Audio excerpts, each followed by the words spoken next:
Cinema നമ്മൾ inspired from true events ആണെങ്കിലും ഏതെങ്കിലും ഒരു പെർട്ടിക്കുലർ ഇൻസിഡൻറ്റിനെയോ ഒരു പെർട്ടിക്കുലർ ഇവിടെ നടന്ന ഒരു സംഭവത്തിനെയോ അതേപടി നമ്മൾ എടുത്തു വെച്ചിരിക്കുന്നതല്ല. ഫിക്ഷണൽ എലമെന്റ്സ് തീർച്ചയായിട്ടും നമ്മൾ ആഡ് ചെയ്തിട്ടുണ്ട്. അപ്പോൾ ഇവർ നടത്തിയ റിസർച്ചിൻ്റെ ഒരു ആകത്തുക ഇങ്ങനെയൊക്കെ നടക്കുമോ എന്ന് വിശ്വസിക്കാൻ പോലും പറ്റാത്ത കാര്യങ്ങളായിരുന്നു. റെഫറൻസുകൾ എടുക്കുന്ന സമയത്ത് നമ്മൾ ലോകത്ത് എല്ലായിടത്തും നടന്നിട്ടുള്ള കാര്യങ്ങളുടെ ഫുട്ടേജസ് ഒക്കെ കാണുന്ന സമയത്ത് ഈ പറഞ്ഞതൊക്കെ നടക്കാം എന്നുള്ളത് ഒരു തിരിച്ചറിവായിരുന്നു. ആ തിരിച്ചറിവ് ഭയങ്കര പെയിൻഫുൾ ആയിട്ടുള്ള ഒരു തിരിച്ചറിവ് തന്നെയാണ്.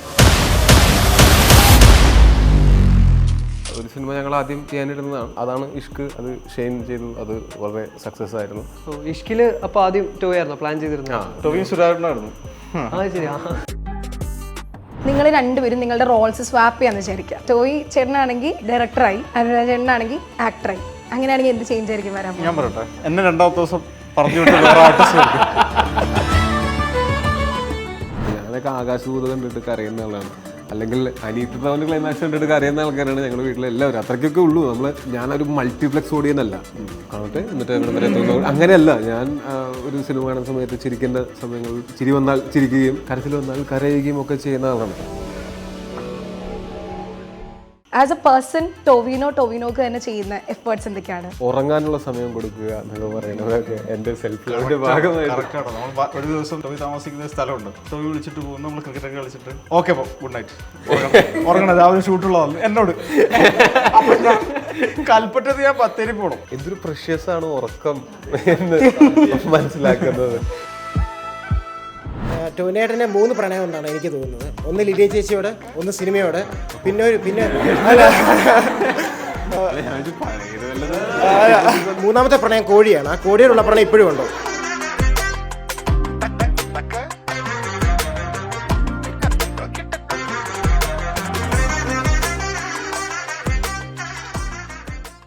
രണ്ട് കട്ട ഫ്രണ്ട്സ്, പക്ഷെ ആ ഫ്രണ്ട്സ് ഒന്നിക്കാൻ 10 വർഷം എടുത്തു.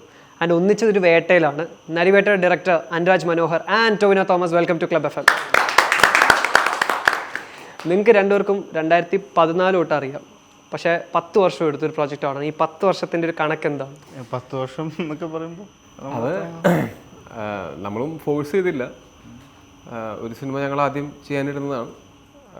അനുരാജിൻ്റെ ആദ്യത്തെ സിനിമ ഞാൻ ചെയ്യുക എന്നുള്ളതായിരുന്നു നമ്മളുടെ ആഗ്രഹം. അത് പല കാരണങ്ങൾ കൊണ്ട് നടന്നില്ല, പക്ഷെ അതാണ് ഇഷ്ക്. അത് ഷെയ്ൻ ചെയ്തു, അത് വളരെ സക്സസ് ആയിരുന്നു.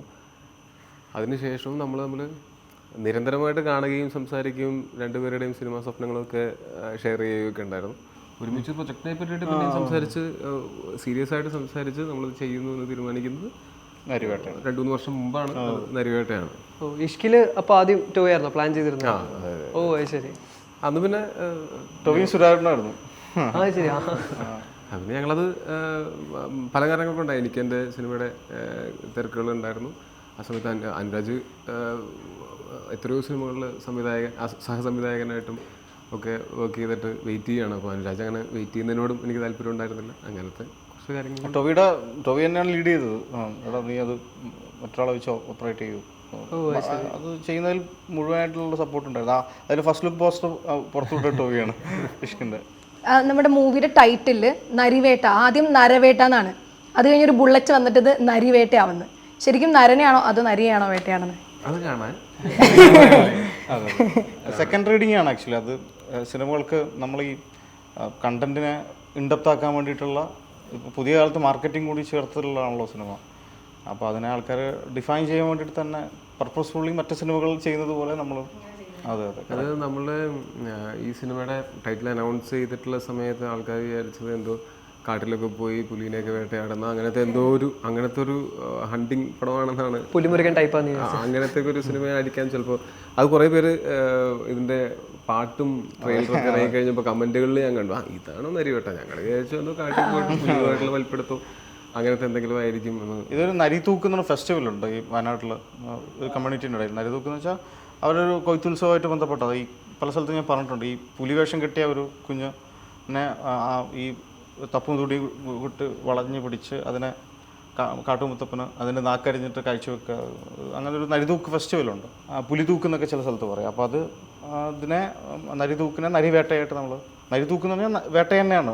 അതിനെ അത്തരത്തിലേക്ക് ആ കോൺസെപ്റ്റ് പോലീസ് സ്റ്റോറിയിലേക്ക് അതായത് ഈ ആ ഫെസ്റ്റിവലിന്റെ ഒരു ചെറിയ പിക്ചറൈസേഷൻ നമ്മൾ പിക്ചറൈസേഷൻ നമ്മൾ ഈ സിനിമയിൽ ഷൂട്ട് ചെയ്തിട്ടുണ്ട്. അതായത് അവരുടെ ഫെസ്റ്റിവലിൽ. അപ്പോൾ ഫെസ്റ്റിവൽ എന്ന് വെച്ചാൽ പുലിയുടെ പോലെ വേഷം കെട്ടി ഒരു പോസ്റ്ററിലുണ്ടായിരുന്നു ഒരു കുട്ടി. അപ്പോൾ ആ വേഷത്തിൽ പാലും ഒക്കെ ആയിട്ട് കുട്ടി വരുന്നു. അപ്പോൾ ഇവർ നൃത്തവും പാട്ടും ഒക്കെ ആയിട്ട് ഈ പുലിയെ കോർണർ ചെയ്യുന്നു എന്നുള്ള പോലെ ഈ കുട്ടീനെ കോർണർ ചെയ്ത് ഒരു സ്ഥലത്തേക്ക് എത്തിച്ചിട്ട് അവിടെ നിന്ന് വേട്ടയാടിയിട്ട് പിടിച്ച് കാഴ്ചവെക്കുന്നു മുത്തപ്പന് എന്ന് പറയുന്ന പോലത്തെ അവരൊരു സിംബോളിക് റെപ്രസെൻറ്റേഷൻ ആണ് അവരുടെ കാലങ്ങളായിട്ട് തുടർന്ന് വരുന്നതാണ് ട്രഡീഷൻ്റെ ഒരു. ഈ കാടിന്റെ നിയമമാണല്ലോ, കാട്ടിൽ അധിനിവേശത്തിന്റെ ഭാഗമായി മൃഗങ്ങളെ വേട്ടയാടി തിന്നുന്ന മനുഷ്യർ. ഇപ്പം ആ കാടിനോട് അഡോപ്റ്റ് ചെയ്ത് ജീവിക്കുന്നവരെ വേട്ടയാടാൻ മറ്റു ചില ആൾക്കാർ ഉണ്ട്. അങ്ങനത്തെ ഒരു കൺസെപ്റ്റൊക്കെയാണ് സിനിമയിൽ ഡിസ്കസ് ചെയ്യുന്നത്. അതാണ് ആ പോസ്റ്ററിൽ കാണിച്ചത്. ആ പയ്യൻ നിൽക്കുന്നു, അതിന്റെ ഫ്രണ്ടിൽ ടൊവിനോ. അത് എനിക്ക് പല ലെയേഴ്സ് ഓഫ് സിംബോളിസം ഉണ്ട് സിനിമയിൽ കാണുമ്പോൾ. ചിലപ്പോൾ നിങ്ങൾക്ക് അത് ഫസ്റ്റ് വാച്ചിൽ തന്നെ കിട്ടുമായിരിക്കും, ചിലപ്പോൾ സെക്കൻഡ് വാച്ചിലായിരിക്കും അത് കിട്ടുക. അല്ല അങ്ങനെയല്ല, അത് ആളുകൾക്ക് അത് കണ്ടെത്താൻ സാധിക്കുമ്പോഴാണ് അത് ബ്രില്യൻസ് ആവുന്നത്. അല്ലെങ്കിൽ മിണ്ടായിരിക്കുകയാണ്, ഞങ്ങളൊന്നും ഉദ്ദേശിച്ചിട്ടില്ല മിണ്ടായിരിക്കുകയാണ്. ഫുഡ് ചെയിൻ പോലെ ഒരു ഹൈറാർക്കി എന്തായാലും നമ്മൾക്കിടയിലും ഉണ്ടല്ലോ, അത് എല്ലായിടത്തും ഉണ്ട്. അത് നമ്മൾ ബ്രില്യൻസിന്റെ ഭാഗമൊന്നുമല്ല, അത് ഉള്ളതാ. അപ്പോൾ ആ ഒരു പ്രോസസ്സ് ഉള്ളതാണ്. അതെ. ഇപ്പോൾ ട്രെയിലർ ഞാൻ കണ്ടപ്പോൾ അതിൽ ഗൺ ഷോട്ട്സിന്റെ കട്ട്സ് ഒക്കെ നൈസായിരുന്നു. അപ്പോൾ എഡിറ്റർ നമ്മുടെ ഷമീർ മുഹമ്മദ്, പുള്ളി AR-M കുറച്ച് സജഷൻസ് പറഞ്ഞിട്ടുണ്ടായിരുന്നു. അപ്പോൾ ഈ സിനിമയിൽ എഡിറ്റർ ഷമീർ മുഹമ്മദിന്റെ സജഷൻസ് എങ്ങനെയായിരുന്നു? പുള്ളിയുടെ ഒരു റോൾ എങ്ങനെ ഉണ്ടായിരുന്നു? ഷമീർ ആക്ച്വലി ഇതിന്റെ പ്രൊഡക്ഷന്റെ ഭാഗമായിട്ട് ഉണ്ടായിരുന്ന ആളാണ്. ശരിക്കും ആദ്യം പ്രൊജക്ട് ഡിസ്കസ് ചെയ്യുന്ന സമയത്ത് വൺ ഓഫ് ദി പ്രൊഡ്യൂസേഴ്സ് ഒരാളായിരുന്നു. ഈ ദുബായിലൊക്കെ പോയിട്ട് എഡിറ്റ് ചെയ്തെന്നൊക്കെ എഡിറ്ററിന് അവളോട് പറഞ്ഞായിരുന്നു. ബുർജ് ഖലീഫ കണ്ടുകൊണ്ട് എനിക്ക് എഡിറ്റ് ചെയ്യണം എന്നൊക്കെ. ഷമീറിന്റെ ഒരു പ്രത്യേകത എന്ന് വെച്ചാൽ ഷമീർ ഇങ്ങനെ ട്രാവൽ ചെയ്ത് എഡിറ്റ് ചെയ്യുന്നത് ഒരു സ്ഥിരം പരിപാടിയാണ്. അത്യാവശ്യം നന്നായിട്ട് ട്രാവൽ ചെയ്യുന്ന ആളുമാണ് ഷമീർ. ഗോവയിൽ ഇരുന്നിട്ടാണ് ഇതിനും ഷമീറും കൂടിയിട്ട് AR-M എഡിറ്റ് ചെയ്തിട്ടുള്ളത്. അത് പ്രൊഡ്യൂസറുടെ പൈസയ്ക്കല്ല, സ്വന്തം പൈസയ്ക്ക് പോയി താമസിച്ച് എഡിറ്റ് ചെയ്തിട്ട് തിരിച്ചു വരുന്ന അങ്ങനത്തെ എഡിറ്ററാണ്. ഷമീറിൻ്റെ ഇതിലുള്ള ഇൻവോൾവ്മെൻ്റ് എന്ന് വെച്ചാൽ സാധാരണ എഡിറ്റർമാർ വല്ലപ്പോഴും സെറ്റിലൊന്ന് വിസിറ്റ് ചെയ്യുക, സ്പോട്ട് എഡിറ്റർ ആയിരിക്കും എല്ലാം ചെയ്യുന്നത്. അതിൻ്റെ അത് വെച്ചിട്ട് ഫുട്ടേജസ് ഒക്കെ കണ്ട് അതിൽ നിന്ന് സെലക്ട് ചെയ്ത് എഡിറ്റ് ചെയ്യുക എന്നുള്ളതാണ് മോസ്റ്റ് ഓഫ് ദ ടൈം നടക്കുക. പക്ഷെ ഷമീർ ഇതിനകത്ത് ഒരു 10 ദിവസത്തിൽ നമ്മൾ ഷൂട്ട് ചെയ്യുന്ന സമയത്ത് വിസിറ്ററായിട്ട് കുറേ ദിവസങ്ങളുണ്ടായിരുന്നു. അതുകൂടാതെ 10 ദിവസം അവിടെ വന്ന് ടെക്നിക്കലി എന്താ വിഷയം എന്ന് വെച്ചാൽ എൻ്റെ ആദ്യത്തെ പടത്തിൻ്റെ സ്പോട്ട് എഡിറ്റർ ഷമീർ ആയിരുന്നു. ത്രില്ലർ എന്നുള്ള സിനിമയായിരുന്നു. അപ്പോൾ അന്ന് മുതൽ നമ്മൾക്കുള്ളിലെ സൗഹൃദം അത്രമേൽ ആഴത്തിലുള്ളതാണ്. ഇത് തന്നെ എനിക്കാണെങ്കിലും ഞാൻ എന്നതിൻ്റെ മൊയ്തീൻ ചെയ്യുന്ന സമയത്ത് അതിനകത്ത് സ്പോട്ട് എഡിറ്ററാണ് ഷമീർ. അതിലൊരു അസോസിയേറ്റ് എന്തോ ഫിസിക്കലി വയ്യാതെ പോയിട്ട് എന്നെ വിളിച്ചു. അപ്പോൾ അവിടെ ഒരു ഡെഡ്ലി കോമ്പിനേഷൻ എനിക്കതിൽ പോകാൻ പറ്റില്ല. ഷമീർ ആദ്യമായിട്ട് എഡിറ്ററാവുന്നത് ചാർലി എന്ന് പറയുന്ന സിനിമയിലാണ്. അപ്പോൾ ആ സമയത്ത് ആ സിനിമയിലും ഞാൻ ഭാഗമായിരുന്നു. എൻ്റെ 50ാമത്തെ സിനിമയിൽ ഷമീറായിരുന്നു. അപ്പൊ ഷമീറിന്റെ 50ാമത്തെ സിനിമ ഇതാണ്. വല്ലാത്ത കണക്ഷൻസ്. അതുകൊണ്ട് ഷമീർ ഇപ്പോൾ ആസ് എ എഡിറ്റർ ആയിട്ടുള്ള അല്ല നമ്മുടെ സുഹൃത്ത് ബന്ധം. ഷമീർ വർഷങ്ങളായി ഇപ്പോൾ അസിസ്റ്റന്റ് ഡയറക്ടറും സപ്പോർട്ടിംഗ് ആക്ടറും സ്പോട്ട് എഡിറ്ററും നമ്മൾ ഒരുമിച്ചാണ് നിങ്ങൾ വളർന്നത്. കലഹിക്കാം, നമുക്ക് കെട്ടിപ്പിടിക്കാം, ഇറങ്ങി പോവാം. ഒരാൾക്കും ഈ ഇൻഡിപെൻഡന്റ് സംവിധായകന്റെ ജാടയോ ഒരു ആക്ടറിന്റെ ജാടയോ ഒരു എഡിറ്ററിന്റെ ജാടയോ വിലപ്പോവില്ല 3 പേരുടെ ഇടയിൽ. അതെ, സത്യം. ഇപ്പോൾ ഈ ഇഷ്ക് എന്നുള്ള മൂവി 2019 ഇറങ്ങുന്നത്. അപ്പോൾ 6 വർഷത്തിന് ശേഷമാണ് ഈ പറഞ്ഞ പോലെ നരിവേട്ട. കൊറോണ കൊണ്ടുപോയി. മറ്റേ ഷൂട്ടെല്ലാം തുടങ്ങി തീർന്നു വന്നപ്പോഴേക്കും 2 വർഷം കൊറോണ കൊണ്ടുപോയി. അപ്പോൾ ഈ സമയത്തിനുള്ളിൽ ഒരുപാട് ഡിസ്കഷൻസ്, ഡിബേറ്റ്സ് ഒക്കെ നടന്നിട്ടുണ്ട്. സിനിമയുടെ അകത്ത് നടക്കുന്ന ഡിസ്കഷൻസ്, അതായത് ഇപ്പോൾ ഈ പറയുന്ന സെൻസറിങ് ഇഷ്യൂസ് ആവട്ടെ, അല്ലെങ്കിൽ വയലൻസ് ആവട്ടെ, അല്ലെങ്കിൽ ഈ പറയുന്ന പൊളിറ്റിക്കൽ കറക്റ്റ്നെസ്. അപ്പോൾ നരിവേട്ട എന്നുള്ള പ്രൊജക്റ്റ് ചെയ്യുമ്പോൾ ഇഷ്ക് കഴിഞ്ഞിട്ട് നരിവേട്ട ചെയ്യുമ്പോഴത്തേനും മനസ്സിൽ വെച്ചിരുന്നു, ഓക്കെ ഇന്ന ഫാക്ടർ നോക്കണം, നമ്മൾ ഈ സിനിമ ചെയ്യുമ്പോൾ ഇന്ന ഫാക്ടർ നോക്കണം എന്നിങ്ങനെ കോൺസ്റ്റന്റ്ലി റിമൈൻഡ് ചെയ്ത് ഏതെങ്കിലും ഫാക്ടർ ഉണ്ടോ? ഇല്ല, ആക്ച്വലി പടം നന്നാവണം എന്നുള്ളത് മാത്രമാണ്. ബാക്കിയെല്ലാം വരുന്നിടത്ത് പൈസ ഇടണം, പിന്നെ ബാക്കിയെല്ലാം വരുന്നിടത്ത് വെച്ച് കാണാം എന്നുള്ളതാണല്ലോ. നമുക്ക് പ്രീ ജഡ്ജ്മെന്റ് എടുക്കാൻ പറ്റില്ല സിനിമയിൽ. ഒരു ആർട്ട് ഫോമാറ്റിലും ഇത് ഒരു പെയിന്റിങ് വരച്ചിട്ട് ഇത് എല്ലാവർക്കും ഇഷ്ടപ്പെടുന്നതുകൊണ്ട് ഒരു പെയിന്റിങ് നമുക്ക് വരയ്ക്കാൻ പറ്റില്ല. ആൾക്കാർ ഡിപ്പെൻഡ്സ് അപ്പോൾ ആ കാലാവസ്ഥ അനുസരിച്ചിരിക്കും അതിൻ്റെ ഫ്യൂച്ചർ. പിന്നെ കാരണം ഈ കഴിഞ്ഞ 4-5 വർഷത്തിലാണ് ഈ അധികവും ചർച്ചകൾ നടന്നിട്ടുള്ളത് സിനിമകളെ കുറിച്ച്, എല്ലാ ആംഗിളും നടന്നിട്ടുണ്ട്. നല്ല കാര്യം. ചർച്ചകൾ നടക്കുന്ന സമയത്ത് എന്താ വെച്ചാൽ നമുക്ക് അതും വെച്ചാൽ നമുക്ക് സിനിമേനെ റെസ്ട്രിക്ട് ചെയ്യാൻ പറ്റില്ല. നമ്മുടെ തോട്ട്സിനെ റെസ്ട്രിക്ട് ചെയ്ത് കഴിഞ്ഞാൽ, നമ്മൾ എടുക്കുന്ന സിനിമയെ റെസ്ട്രിക്ട് ചെയ്ത് കഴിഞ്ഞാൽ ഒരേ അച്ചിൽ വാർത്ത പോലുള്ള കുറേ സിനിമകൾ മാത്രം നമുക്ക് കാണേണ്ടി വരുന്നുണ്ട്. ഇപ്പോൾ ടോവിയുടെ കരിയർ തന്നെ നോക്കിയാൽ ടെംപ്ലേറ്റ് സിനിമകളിലാണ് വളരെ കുറവ് അഭിനയിച്ചത്. അപ്പം ടെംപ്ലേറ്റ് സിനിമകൾ ഇൻഡസ്ട്രി എപ്പോഴും ആവശ്യപ്പെടുന്നത്. ഇപ്പോൾ ഒരു സക്സസ് സിനിമ വരുമ്പോൾ അതിൻ്റെ ഫോർമുല റിപ്പീറ്റ് ചെയ്യാൻ പലപ്പോഴും ടെക്നീഷ്യന്മാരും ആക്ടേഴ്സും നിർബന്ധിതരാവാറുണ്ട്. അപ്പം ടോവിയുടെ കരിയർ എടുത്ത് നോക്കിയാൽ തന്നെ നമുക്ക് മനസ്സിലാവും. ഈ കഴിഞ്ഞ 4 സിനിമ എടുത്ത് നോക്കിയാൽ നാല് തരത്തിലുള്ള സിനിമ. അപ്പം അതേ പാറ്റേണാണ് ഞാൻ ശ്രമിച്ചത്. പക്ഷേ എനിക്ക് ആസ് എ ടെക്നീഷ്യൻ എന്നുള്ള കുറച്ച് അതിൽ പ്രതിസന്ധികളുണ്ടായിരുന്നു. ഇഷ്ക് കഴിഞ്ഞിട്ട് ഞാൻ ഒരു നിരവധി കഥകൾ കേട്ടിട്ടുണ്ട്. അപ്പോൾ 1-2 കഥകൾ ചെയ്യാമെന്ന് ആഗ്രഹം ഉണ്ടായിരുന്നു. പക്ഷെ അതൊന്നും തന്നെ മുന്നോട്ട് പ്രൊഡ്യൂസ് ചെയ്തിട്ട് സിനിമ നമ്മൾ ആർട്ടിസ്റ്റിനെ പിച്ച് ചെയ്ത് രാജ് ബി ഷെട്ടി, രാജിൻ്റെ ആദ്യത്തെ പടമായിട്ട് മലയാളത്തിൽ വരേണ്ട സിനിമയാണ്. അപ്പോൾ അതിനുശേഷം രാജ്, അർജുൻ, പിന്നെ ചെമ്പൻ ഒക്കെ ഉള്ളൊരു സിനിമ നമ്മൾ ആലോചിച്ചിരുന്നു. ഇത് സിനിമ നമ്മൾ ആലോചിച്ചാൽ മാത്രം പോരാ, അത് ഫസ്റ്റ് ഡേ നമ്മൾ തിയേറ്ററിൽ കാണുമ്പോഴാണ് അത് സിനിമയായി എന്ന് നമുക്ക് പറയാൻ പറ്റുള്ളൂ. അത്രയും പ്രോസസ്സുള്ള ഭയങ്കരമായ മാജിക്കുള്ള സംവിധാനമാണ് സിനിമ. അപ്പം നമ്മൾ വെറുതെ ഇരിക്കായിരുന്നില്ല. ഇപ്പം ആ സിനിമ ഡിസ്കസ് ടോയുടെ അടുത്ത് ഓടിപ്പോയി ഞാൻ പോയി കഥ പറയുന്ന ടോയി പിടിക്കുന്നു, നമ്മൾ പ്രൊഡ്യൂസ് ചെയ്യാമെന്ന് പറയുന്നു. അതിൻ്റെ ഇടയ്ക്ക് ഞാൻ മറ്റു കഥകൾ ഡിസ്കസ് ചെയ്യുന്നു, അത് കൊള്ളാമെന്ന് അവൻ പറയുന്നു. അവൻ്റെ 5 കഥ ടോവിയെ സംബന്ധിച്ചിട്ട് ഒരു മണിക്കൂറിൽ 5 കഥകൾ അടുത്ത ചെയ്യാമെന്ന് 5 കഥകൾ പറയും. 5 തരത്തിൽ ആ നരേഷനിലെ ഭയങ്കര നമ്മൾ ഇപ്പോൾ പറയുകയാണെങ്കിൽ ടോവി വളരെ നന്നായിട്ട് പറഞ്ഞ ചില സിനിമകൾ ടോവിയുടെ തന്നെയായിട്ട് നമുക്ക് അത്രയും സ്ക്രീനിൽ നമുക്ക് അത്രയും പോസിറ്റീവായിട്ട് കിട്ടിയിട്ടുണ്ടായിരുന്നില്ല. ടു ബി ഫ്രാങ്ക്, അത്ര വൃത്തിയായിട്ട് കഥ പറയുന്ന ആളാണ്. അപ്പം ഞാൻ കഥ പറയുമ്പോൾ ഞാൻ എക്സൈറ്റഡ് ആയിട്ടുള്ള എലിമെന്റ്സ് എൻഹാൻസ് ചെയ്തിട്ട് ആയിരിക്കുമല്ലോ ഞാൻ പറയുന്നത്. അപ്പോൾ അത് കേട്ടുകൊണ്ടിരിക്കുന്ന ആൾക്കാർക്കും സ്വാഭാവികമായിട്ടും അതിപ്പോൾ ഞാൻ ഈ പറഞ്ഞ പോലെ ഒരു 2.5 മണിക്കൂർ സിനിമ ഞാനൊരു 20 മിനിറ്റ് കൊണ്ടോ 10 മിനിറ്റ് കൊണ്ടോ പറയുന്ന സമയത്ത് അത് ചിലപ്പോൾ ഭയങ്കര എക്സൈറ്റിംഗ് ആയിട്ട് തോന്നുമായിരിക്കും. അത് സിനിമയായിട്ട് വരുന്ന സമയത്ത് വേറെയും കുറേ ചലഞ്ചസ് ഉണ്ടാവും. ഈ സിനിമയുടെ തന്നെ ഏറ്റവും നിർണായകമായ ഇമോഷണൽ സീക്വൻസ് എടുത്തുകൊണ്ടിരിക്കുമ്പോൾ ടോവി ചെയ്യാൻ പോകുന്നൊരു അടുത്ത കഥ പറഞ്ഞുകൊണ്ടിരിക്കുക. അപ്പം ഞാനിത് ചെയ്യുന്നതുകൊണ്ട് എന്നാൽ എനിക്ക് ഇതിൻ്റെ ബാക്കി കേൾക്കുകയും വേണം. അങ്ങനെ ഓർമ്മയുണ്ട് മറ്റേ ഗോഡൗണിൽ ഒറ്റപ്പാലം. അപ്പോൾ അത് ആ കഥ പറച്ചിലിൻ്റെ ഒരു സുഖമാണ്. അത് അയാൾക്കുള്ളിലേക്ക് ആ കഥാപാത്രവും അതിൻ്റെ പരിസരവും കിട്ടുന്നതിൻ്റെ ആ ഫീഡ്ബാക്ക് ആയിരിക്കും അത്. അതുപോലെ നമ്മൾ ഇങ്ങനെ എപ്പോഴും ഒരുമിച്ച് കൂടുന്ന സമയത്ത് നമ്മൾ നാട്ടുകാര്യങ്ങളും വീട്ടുകാര്യങ്ങളും പറയുകയാണെങ്കിലും സിനിമ അതിനകത്തൊരു മേജർ ഡിസ്കഷൻ പോയിന്റാണ്. അത് ഏത് പോയിന്റിലാണെങ്കിലും അത് എനിക്ക് തോന്നുന്നു നമ്മൾ മാത്രമല്ല ഒരു ശരാശരി ദൈനംദിന ജീവിതത്തിൽ നമ്മൾ പറയുന്ന ഡയലോഗുകളിൽ വരെ സിനിമയുടെ ഇൻഫ്ലുവൻസസ് ഉണ്ട്. അപ്പോൾ നമ്മളുടെ സംസാരത്തിലൊരു ഭൂരിഭാഗവും സിനിമ തന്നെയായിരിക്കും. ഞാൻ ചെയ്യാൻ പോകുന്ന സിനിമകൾ ഞാൻ എൻ്റെ വളരെ അടുത്ത എനിക്ക് എന്താ പറയുക ഒരു എന്നോട് കൃത്യമായിട്ട് അഭിപ്രായം പറയും എന്ന് തോന്നുന്ന ആൾക്കാരോട് അത് ഷെയർ ചെയ്തിട്ട് ചർച്ച ചെയ്യാനായിട്ട് കാര്യം. അല്ലെങ്കിൽ അത് ഞാൻ ഒറ്റയ്ക്ക് എടുക്കുന്ന തീരുമാനമാണ്. എനിക്ക് ബാക്കിയുള്ള ജീവിതത്തിലെ എന്ത് കാര്യങ്ങളിലും എനിക്ക് എൻ്റെ അപ്ലോഡ് പോയിട്ട് അപ്പോൾ ഇതെന്താ ചെയ്യേണ്ടത്, ഒരു ഇൻവെസ്റ്റ്മെൻ്റ് ആണെങ്കിലും അല്ലെങ്കിൽ അങ്ങനെയുള്ള എന്ത് കാര്യമാണെങ്കിലും ഒരു ഫാമിലി പരമായിട്ടുള്ള കാര്യമാണെങ്കിലോ അല്ലെങ്കിൽ പാരൻറ്റിങ്ങിൻ്റെ കാര്യമാണെങ്കിലും ഇതിനൊക്കെ എനിക്ക് എൻ്റെ അപ്പൻ്റെ അടുത്ത് പോയി ഉപദേശം ചോദിക്കാം. ഞാൻ മാത്രമല്ല എൻ്റെ വീട്ടിൽ ഉള്ളവരും അപ്പൻ്റെ പരിചയമുള്ള നാട്ടിലെയും വീട്ടിലും പലരും എൻ്റെ അപ്പൻ്റെ അടുത്താണ് വന്നിട്ട് ഇതെന്ത് ചെയ്യാം, വക്കീലും കൂടിയാണ്, അപ്പോൾ നിയമോപദേശം വേണമെങ്കിൽ നിയമോപദേശം കിട്ടും. ആൾ അത്യാവശ്യം റീസണിങ് ഉള്ള ആളാണ്. അപ്പോൾ അതും കൃത്യമായിട്ട് പുള്ളി പറഞ്ഞു തരും. പക്ഷേ സിനിമയുടെ കാര്യത്തിൽ മാത്രമാണ് എനിക്ക് എൻ്റെ അപ്പനോട് പോയിട്ട് ചോദിക്കാൻ പറ്റാത്തത്. പുള്ളിക്ക് എനിക്ക് പരിചയമുള്ള അത്രയ്ക്കും ഈ മേഖല എൻ്റെ അപ്പന് പരിചയമില്ല. അപ്പോൾ എനിക്ക് അപ്പോൾ ചെയ്യാവുന്നത് ഒറ്റയ്ക്കെടുക്കുന്ന തീരുമാനമാണ് ഓരോ സിനിമയും. ഇത് ചെയ്യുന്നു ഇത് ചെയ്യുന്നില്ല എന്നുള്ള തീരുമാനമൊക്കെ. ഇത് ശരിയാണോ തെറ്റാണോ എന്നൊക്കെ അത് സിനിമ ഇറങ്ങി കഴിയുമ്പോഴേ നമുക്ക് മനസ്സിലാവുള്ളൂ. ഒരു ഗൈഡൻസിന് പോലെ ഒരു ഹെൽപ്പ് പോലെ അങ്ങനെ വേറെ ആരോടും ചോദിക്കല്ലോ? ആരോട് ചോദിക്കും? ഞാൻ 10-12 വർഷമായിട്ട് 13 വർഷമായിട്ട് ഇൻഡസ്ട്രിയിലുള്ള ആളാണ്.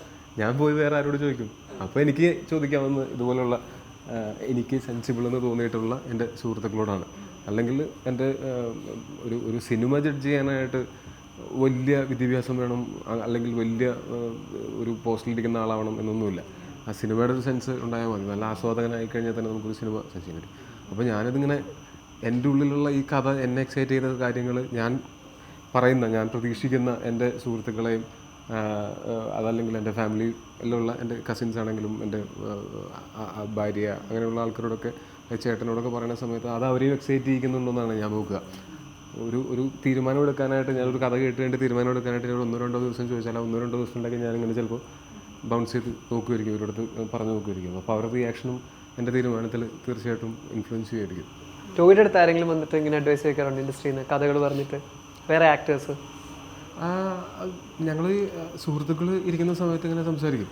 അപ്പോൾ ഇങ്ങനെ നമ്മൾ അങ്ങോട്ടും ഇങ്ങോട്ടും ഡിസ്കസ് ചെയ്യും, അങ്ങോട്ടും ഇങ്ങോട്ടും പറയുന്ന സമയത്ത് എക്സൈറ്റിംഗ് ആയിട്ടുള്ളതാണെങ്കിൽ ഞാൻ ഉറപ്പായിട്ടും പറയും. എക്സൈറ്റിംഗ് അല്ലാത്തതാണെങ്കിൽ എനിക്ക് എക്സൈറ്റിംഗ് ആയിട്ടില്ലെങ്കിൽ ഞാനത് എനിക്ക് എക്സൈറ്റിംഗ് ആയിട്ടില്ലെന്ന് പറയണം. എനിക്ക് എക്സൈറ്റിംഗ് ആയിട്ടില്ല എന്നേ പറയാവൂ.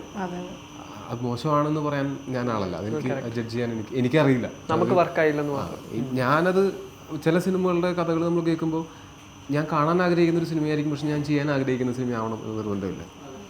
അങ്ങനെ ഒക്കെ ഉണ്ടാവാം. അപ്പോൾ എനിക്ക് അഭിപ്രായങ്ങൾ തുറന്നു പറയാനായിട്ട് സ്വാതന്ത്ര്യമുള്ള സ്ഥലങ്ങളിൽ ഞാൻ അഭിപ്രായങ്ങൾ പറയുകയും തിരിച്ചതുപോലെ അഭിപ്രായങ്ങൾ ഇപ്പോൾ ഞാൻ ഇനി ചെയ്യാൻ പോകുന്ന ഒരു 5 സിനിമയുടെയെങ്കിലും കഥ വിനയരാജ് സാറിന് അറിയാം. പുള്ളി ചെയ്യാൻ പോകുന്ന സിനിമകളുടെ കഥ മുഴുവൻ എനിക്കറിയാം. അപ്പോൾ ഞങ്ങളിത് സംസാരിക്കുന്ന സമയത്ത് ഞങ്ങൾ അങ്ങോട്ടും ഇങ്ങോട്ടും സിങ്കായി കഴിയുന്ന സമയത്ത് നമ്മൾ അങ്ങോട്ടും വിനയ് സാറ് നമ്മുടെ കഥ അറിയാം. എന്നിട്ട് അവർ ഇന്റർവ്യൂവിൽ പറഞ്ഞിരുന്നു നരിവേട്ടയുടെ കഥ ഞാൻ ഈ ഐഡന്റിറ്റിയുടെ പ്രൊമോഷൻ സമയത്ത് നരിവേട്ടയുടെ കഥ പറഞ്ഞു. നരിവേട്ടയുടെ കഥ ഞാൻ ഡീറ്റെയിൽ ആയിട്ട് അല്ല പുള്ളി പ്രൊമോഷൻ ഇംഗ്ലീഷിൽ അതൊക്കെ പറഞ്ഞപ്പോൾ പുള്ളിക്ക് അത് ഭയങ്കര വർക്കായി. അത് പുള്ളിയെ പ്രൊമോഷന്റെ സമയത്ത് ചെയ്തിട്ടുണ്ടായിരുന്നു പുള്ളി. ആ പടത്തിന്റെ പ്രൊമോഷൻ സമയത്ത് ഈ പടത്തിന്റെ കഥ ഇപ്പോൾ ലൈക്ക് ഇതൊരു ബേസ്ഡ് ഓൺ ട്രൂ സ്റ്റോറി ആണല്ലോ, ട്രൂ ഇവന്റ്സ് ആണ്. ട്രൂ ഇവന്റ്സ് ആണ്. ഓക്കെ, അപ്പം നമ്മളിപ്പോൾ ഇപ്പോൾ റിയൽ ലൈഫിൽ ഹാപ്പൻ ചെയ്യണ എന്തെങ്കിലും ഒരു സ്റ്റോറി ഫോർ എക്സാമ്പിൾ എടുക്കുകയാണെങ്കിൽ മധുവിൻ്റെ ഒക്കെ കഥ നമ്മൾ ഇങ്ങനെ കേൾക്കും. ഇപ്പോൾ സാധാരണ ഒരു നിലയിൽ നമ്മൾ കേൾക്കുമ്പോൾ തന്നെ നമുക്ക് ഭയങ്കര ട്രിഗർ ആവും, നമുക്ക് നമ്മളോട് തന്നെ പുച്ഛം തോന്നുന്ന ചില സമയങ്ങളുണ്ട്. നമ്മളിങ്ങനെ ട്രൂ ഇവന്റ്സ് ഒക്കെ വെച്ച് നമ്മൾ ആക്ട് ചെയ്യുമ്പോൾ അല്ലെങ്കിൽ പറയുന്ന പോലെ ഡയറക്റ്റ് ചെയ്യുമ്പോൾ നമ്മൾ കുറച്ചുകൂടെ ഡീപ്പായിട്ട് ഇറങ്ങുവാണ്, ആഴത്തിലേക്ക് ഇറങ്ങുക. അങ്ങനെയുള്ള സമയത്ത് നമ്മൾ കുറച്ചുകൂടെ ആ ഒരു ക്യാരക്ടറാവുക, ആ ഒരു ഇൻസിഡൻസിനെ പറ്റി പഠിക്കുക. അപ്പം നമുക്ക് ഈ സിസ്റ്റത്തോടുള്ള കാഴ്ചപ്പാടൊക്കെ മാറുക, അങ്ങനെ എന്തെങ്കിലുമൊക്കെ ഉണ്ടായിട്ടുണ്ടോ? ഇതിന് ഫസ്റ്റ് ഓഫ് ഓൾ എന്ന് വെച്ചാൽ ഈ സിനിമ നമ്മൾ ഇൻസ്പയർഡ് ഫ്രം ട്രൂ ഇവൻറ്റ്സ് ആണെങ്കിലും നമ്മൾ ഏതെങ്കിലും ഒരു പെർട്ടിക്കുലർ ഇൻസിഡൻറ്റിനെയോ ഒരു പെർട്ടിക്കുലർ ഇവിടെ നടന്ന ഒരു സംഭവത്തിനെയോ അതേപടി നമ്മൾ എടുത്തു വെച്ചിരിക്കുന്നതല്ല.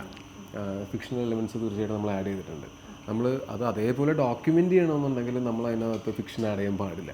പക്ഷേ ഇതിനകത്ത് ഫിക്ഷനുണ്ട്. അപ്പോൾ അതുപോലെ തന്നെ ഡോക്യുമെൻ്റ് ചെയ്തിരിക്കുന്നതല്ല, സിനിമാറ്റിക് ആയിട്ടുള്ള എലമെൻറ്റ്സ് ഇതിനകത്തുണ്ട്.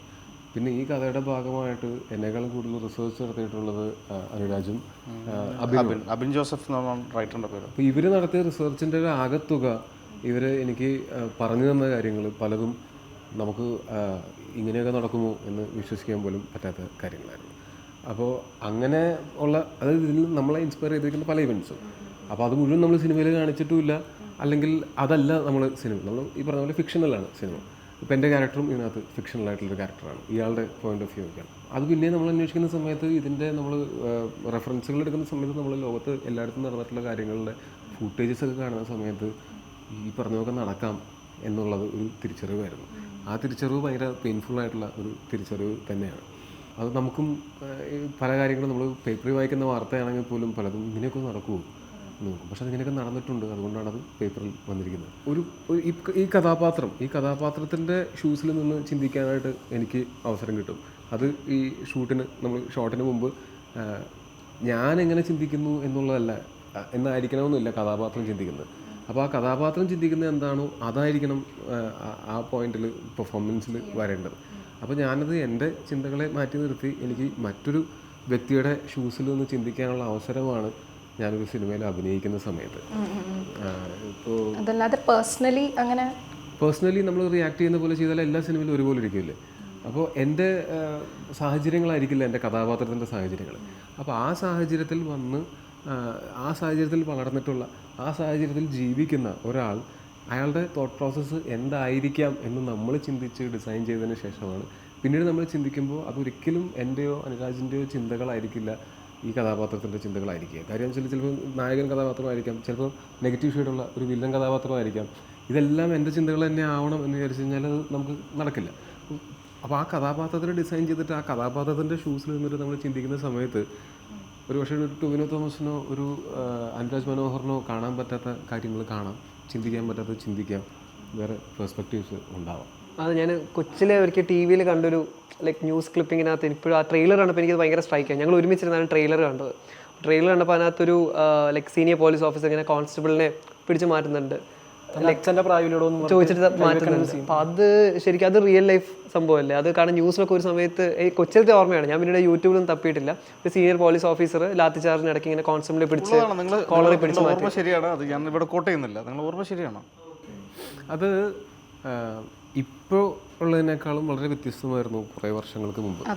ഇപ്പോൾ എല്ലാം നിങ്ങൾക്ക് കാണാം. നിങ്ങൾക്ക് അങ്ങനെ ഒരു സാധനം ഉണ്ടല്ലോ എന്നൊരു സംശയം തോന്നിയാൽ ആ കീവേഡ്സ് അടിച്ചു കൊടുത്താൽ നിങ്ങൾക്ക് യൂട്യൂബിലോ ഗൂഗിളിലോ അടിച്ചു കൊടുത്താൽ നിങ്ങൾക്ക് അതിൻ്റെ വീഡിയോസ് ആയിരുന്നു നിങ്ങൾക്ക് കാണാൻ സാധിക്കും. കാര്യം ഇപ്പോഴത്തെ കാര്യങ്ങൾ കഴിഞ്ഞൊരു 5-10 വർഷത്തിനിടയ്ക്കുള്ള കാര്യങ്ങളെല്ലാം ഡോക്യുമെൻറ്റഡ് ആണ് സോഷ്യൽ മീഡിയയിലൂടെയോ. 5-10 വർഷമേ ആയിട്ടുള്ളൂ എന്ന് ആലോചിക്കണം. സോഷ്യൽ മീഡിയയിലൂടെയോ അല്ലെങ്കിൽ യൂട്യൂബ് ഇത്രയും പോപ്പുലറായിട്ട് എത്ര വർഷമായി നിങ്ങൾ ആലോചിച്ച് നോക്കൂ. സോഷ്യൽ മീഡിയ എന്ന് പറഞ്ഞു കഴിഞ്ഞാൽ ഇൻസ്റ്റഗ്രാമ്, ഫേസ്ബുക്ക്, വാട്സാപ്പ്, അല്ലെങ്കിൽ ട്വിറ്റർ, ഇതൊന്നും അല്ലെങ്കിൽ ഒരു ഓർക്കൂട്ട്, ഇതുവരെ ഇവിടെ നമ്മൾ കാണാൻ തുടങ്ങിയിട്ട് എത്ര വർഷമായിട്ടുണ്ടാവും? മാക്സിമം ഒരു 20 വർഷം മുമ്പ് ഇതൊന്നുമില്ല. മൊബൈൽ ഫോൺ ഇന്നൊക്കെ നമ്മളുടെ ഒരു എക്സ്റ്റേണൽ ഓർഗനായി മാറിയിട്ടുണ്ട്. നമുക്ക് മൊബൈൽ ഫോൺ തലയുടെ കീഴില്ലാതെ ഉറങ്ങാൻ പറ്റാത്ത, യാത്ര ചെയ്യുമ്പോൾ പോക്കറ്റിൽ മൊബൈൽ ഫോൺ ഇല്ലെങ്കിൽ പാനിക്കാവുന്ന ഒരു സാഹചര്യത്തിലേക്ക് നമ്മൾ എത്തിയിട്ടുണ്ട്. അപ്പം അത്രയും മാറ്റം ഈ പറയുന്ന ഞാൻ പറയുന്നത് 200 വർഷം മുമ്പത്തെ കാര്യമല്ല, ഞാൻ പറയുന്നത് 20 വർഷം മുമ്പ് ഇത് നമ്മളുടെ ഇങ്ങനെയല്ല നമ്മൾ ജീവിച്ചുകൊണ്ടിരുന്നത്, മറ്റൊരു രീതിയിലാണ് നമ്മൾ ജീവിച്ചുകൊണ്ടിരുന്നത്. അന്ന് ഇത്രയും ഇപ്പോൾ എനിക്ക് തോന്നുന്നു കേരളത്തിൽ മാത്രം ഒരു 15ഓളം ന്യൂസ് ചാനലുകൾ ഉണ്ട്. അന്ന് നമുക്ക് പ്രധാനമായിട്ടുണ്ടായിരുന്നത് ഒരു ദൂരദർശനിൽ വൈകിട്ട് 7 മണിയുടെ ഒരു വാർത്തയാണ്. പിന്നെ ആ സമയത്ത് ഏഷ്യാനെറ്റ് പോലുള്ള കൈരളി അങ്ങനത്തെ 2-3 ചാനലുകളും ഒക്കെയാണുള്ളൂ. ഇന്ത്യ വിഷൻ അങ്ങനത്തെ ചാനലുകളാണ് ഉള്ളത്. അപ്പോൾ ആ ചാനലുകൾക്കാണെങ്കിൽ പോലും ലൈവ് ന്യൂസ് ഇന്ന് കാണുന്ന പോലെ ഇല്ല. ഇത് ഷൂട്ട് ചെയ്ത് ടെലിസിനി വന്ന് അത് റഷടിച്ച് ഡിജിറ്റൽ പോലും അല്ലെന്ന് ആലോചിക്കണം. നമ്മൾ അതെ ഫിലിമിൽ ഷൂട്ട് ചെയ്ത് അത് ഡിജിറ്റലായിട്ട് കൺവേർട്ട് ചെയ്ത് വന്നിട്ടാണ് നമ്മൾ എയർ ചെയ്യുന്നത്. അപ്പോൾ ഇത്രയും മാറ്റമുണ്ട് അന്നത്തേതിനേക്കാൾ ഇപ്പോൾ. അപ്പോൾ നമ്മൾ 20 വർഷം മുമ്പത്തെ കാര്യം പറഞ്ഞത്. അന്ന് നമുക്ക് അത്ര ഓപ്ഷൻസ് ഇല്ല, കിട്ടുന്ന എന്താണോ അത് റിസീവ് ചെയ്യാന്നുള്ളത്. അന്ന് കിട്ടിയത് ഇതിൻ്റെ ഒറ്റ ആംഗിളിലുള്ള വാർത്തയാണെങ്കിലോ അതിന് ഒരു മറുവശം ഉണ്ടെങ്കിലോ മറുവശം ഉണ്ടായിട്ട് നമ്മൾ അറിയാത്തതാണെങ്കിലും, എന്നാൽ 20 വർഷം മുമ്പത്തെ ഒരു 50 വർഷം മുമ്പ് ഇതിനേക്കാളും വ്യത്യസ്തമായിരുന്നിട്ടുണ്ടാവും. 100 വർഷം മുമ്പ് ഇതിനേക്കാളും വ്യത്യസ്തമായിരുന്നിട്ടുണ്ടാവും. 200 വർഷം മുമ്പത്തെ ഒരു ഹിസ്റ്ററി നമ്മൾ വായിക്കുന്ന സമയത്ത് ഈ ഹിസ്റ്ററി എന്ന് പറയുന്നത് അന്ന് പവറിലുണ്ടായിരുന്ന ആൾക്കാർ എഴുതിയ ഹിസ്റ്ററിയാണ്. എഴുത്തുമാനി അറിയാത്ത ആളുടെ ഹിസ്റ്ററി എങ്ങനെ ആൾക്കാർ അറിയും? അവർക്ക് അന്ന് ഹിസ്റ്ററി എഴുതാനായിട്ട് എഴുത്തുമാനി അറിയില്ലായിരുന്നു. അത് നാടോടി കഥകളായിട്ടായിരിക്കും നമ്മൾ പിന്നീട് കേട്ടിട്ടുണ്ടാവുക. എഴുതപ്പെട്ട ഹിസ്റ്ററി എപ്പോഴും എഴുത്തുമാനി അറിയാവുന്നവനായിരിക്കുമല്ലോ എഴുതിയിട്ടുണ്ടായിരിക്കുക. അപ്പോൾ ഇങ്ങനെയുള്ള ചിന്തകളിൽ നിന്നൊക്കെയാണ് നമ്മളുടെ ഫിക്ഷൻ എലമെൻറ്റ്സ് ഉണ്ടാക്കിയിരിക്കുന്നത്. ഇപ്പം അതിനെ സിമ്പിളായിട്ട് നമ്മുടെ സിനിമയുടെ ഇപ്പോൾ ഈ രാജൻ കേസ് ഈ കാലത്ത് നടന്നിട്ടുണ്ടെങ്കിൽ ഇച്ചിരി പേർക്ക് കുറച്ചും കൂടി നീതി കിട്ടിയാൽ പേഴ്സ്പെക്റ്റീവ്സ്. ഇപ്പോൾ സോഷ്യൽ മീഡിയയിൽ ഒരു മൂവ്മെന്റ് ഉണ്ടായാലും ഒരു കമ്മ്യൂണിറ്റി അതിനെ ഒരു കുറേ ആൾക്കാർ നിഷ്പക്ഷമായിട്ട് ചിലപ്പോൾ ന്യായത്തിന് വേണ്ടി മാത്രം കുറേ ന്യൂസ് ചാനൽസ് ഇറച്ചേറി പോലീസ് ക്യാമ്പുകളിൽ തേടിപ്പോയേനെ, കാട്ടിൻ്റെ അകത്തുള്ള പരിപാടികളിൽ തേടിപ്പോയേനെ. അപ്പോൾ അതൊരു നീതിയുടെ ഏതൊരു സൈഡ് നീതി കൂടെ ഡിറ്റർമിനേഷൻ പരിപാടികളൂടെ അതിൽ ഉണ്ട്. നമ്മൾ കുറേ യാത്ര ചെയ്ത്. അതെ. ഇപ്പോൾ സിനിമയിൽ നോക്കുവാണെങ്കിൽ തന്നെ ചേരൻ സാറിനൊരു കാസ്റ്റിംഗ് ഉണ്ട്. അദ്ദേഹം പണ്ട് 2011 ഒരു സിനിമ യുദ്ധം ചെയ്യുന്ന ഒരു സിനിമ ചെയ്തായിരുന്നു. അപ്പോൾ സാർ അതിലും പോലീസ് വേഷമായിരുന്നു. സാർ ആ ഒരു ഇത് കണ്ടിട്ടാണോ കാസ്റ്റ് ചെയ്തത് അദ്ദേഹത്തിന്? പക്ഷെ അതിൽ പോലീസ് യൂണിഫോമിൽ വരുന്നില്ലല്ലോ പുള്ളി. ആ ഒരു റോളായിരുന്നു ഏകദേശം. പക്ഷെ പോലീസ് യൂണിഫോമിൽ വരുന്നില്ല എന്നാണ് എൻ്റെ ഓർമ്മ. യൂണിഫോം പോലീസുകാരനായിരുന്നില്ല. ഞാൻ കണ്ട എനിക്ക് ഭയങ്കര ഇഷ്ടപ്പെട്ട സിനിമ. എൻ്റെ ഓർമ്മയിലത് അങ്ങനെയാണ് ഉള്ളത്. അങ്ങനെയാണ് അദ്ദേഹത്തിൻ്റെ മാത്രമല്ല ഓട്ടോഗ്രാഫ്, പൊക്കിഷത്തിലെ പാട്ടൊക്കെ നമുക്ക് ഭയങ്കരമായിട്ട് നമ്മൾ റെഫറൻസ് പല സിനിമകളിൽ നിന്ന് റെഫറൻസ് പോലും പോയിട്ടുള്ള പാട്ടുകളാണ്. ചേരൻ സാറ് നമുക്ക് കഥാപാത്രത്തിൻ്റെ നെക്സ്റ്റ് മൂവ്മെൻറ്റ് അയാളുടെ ബിഹേവിയർ എങ്ങനെ ആയിരിക്കും എന്ന് നേരത്തെ മലയാളികൾ കണ്ടിട്ടില്ലാത്ത ഒരാളെ കാസ്റ്റ് ചെയ്യാന്നുള്ള തീരുമാനം ആദ്യം ഉണ്ടായിരുന്നു. പിന്നെ ചേരൻ സാറ് നമ്മളിങ്ങനെ കൂട്ടായ ആലോചനയിൽ ചേരൻ സാറിൻ്റെ ഓപ്ഷൻ വന്നു. നമ്മൾ പുള്ളിയെ മീറ്റ് ചെയ്തു, കഥ പറഞ്ഞു.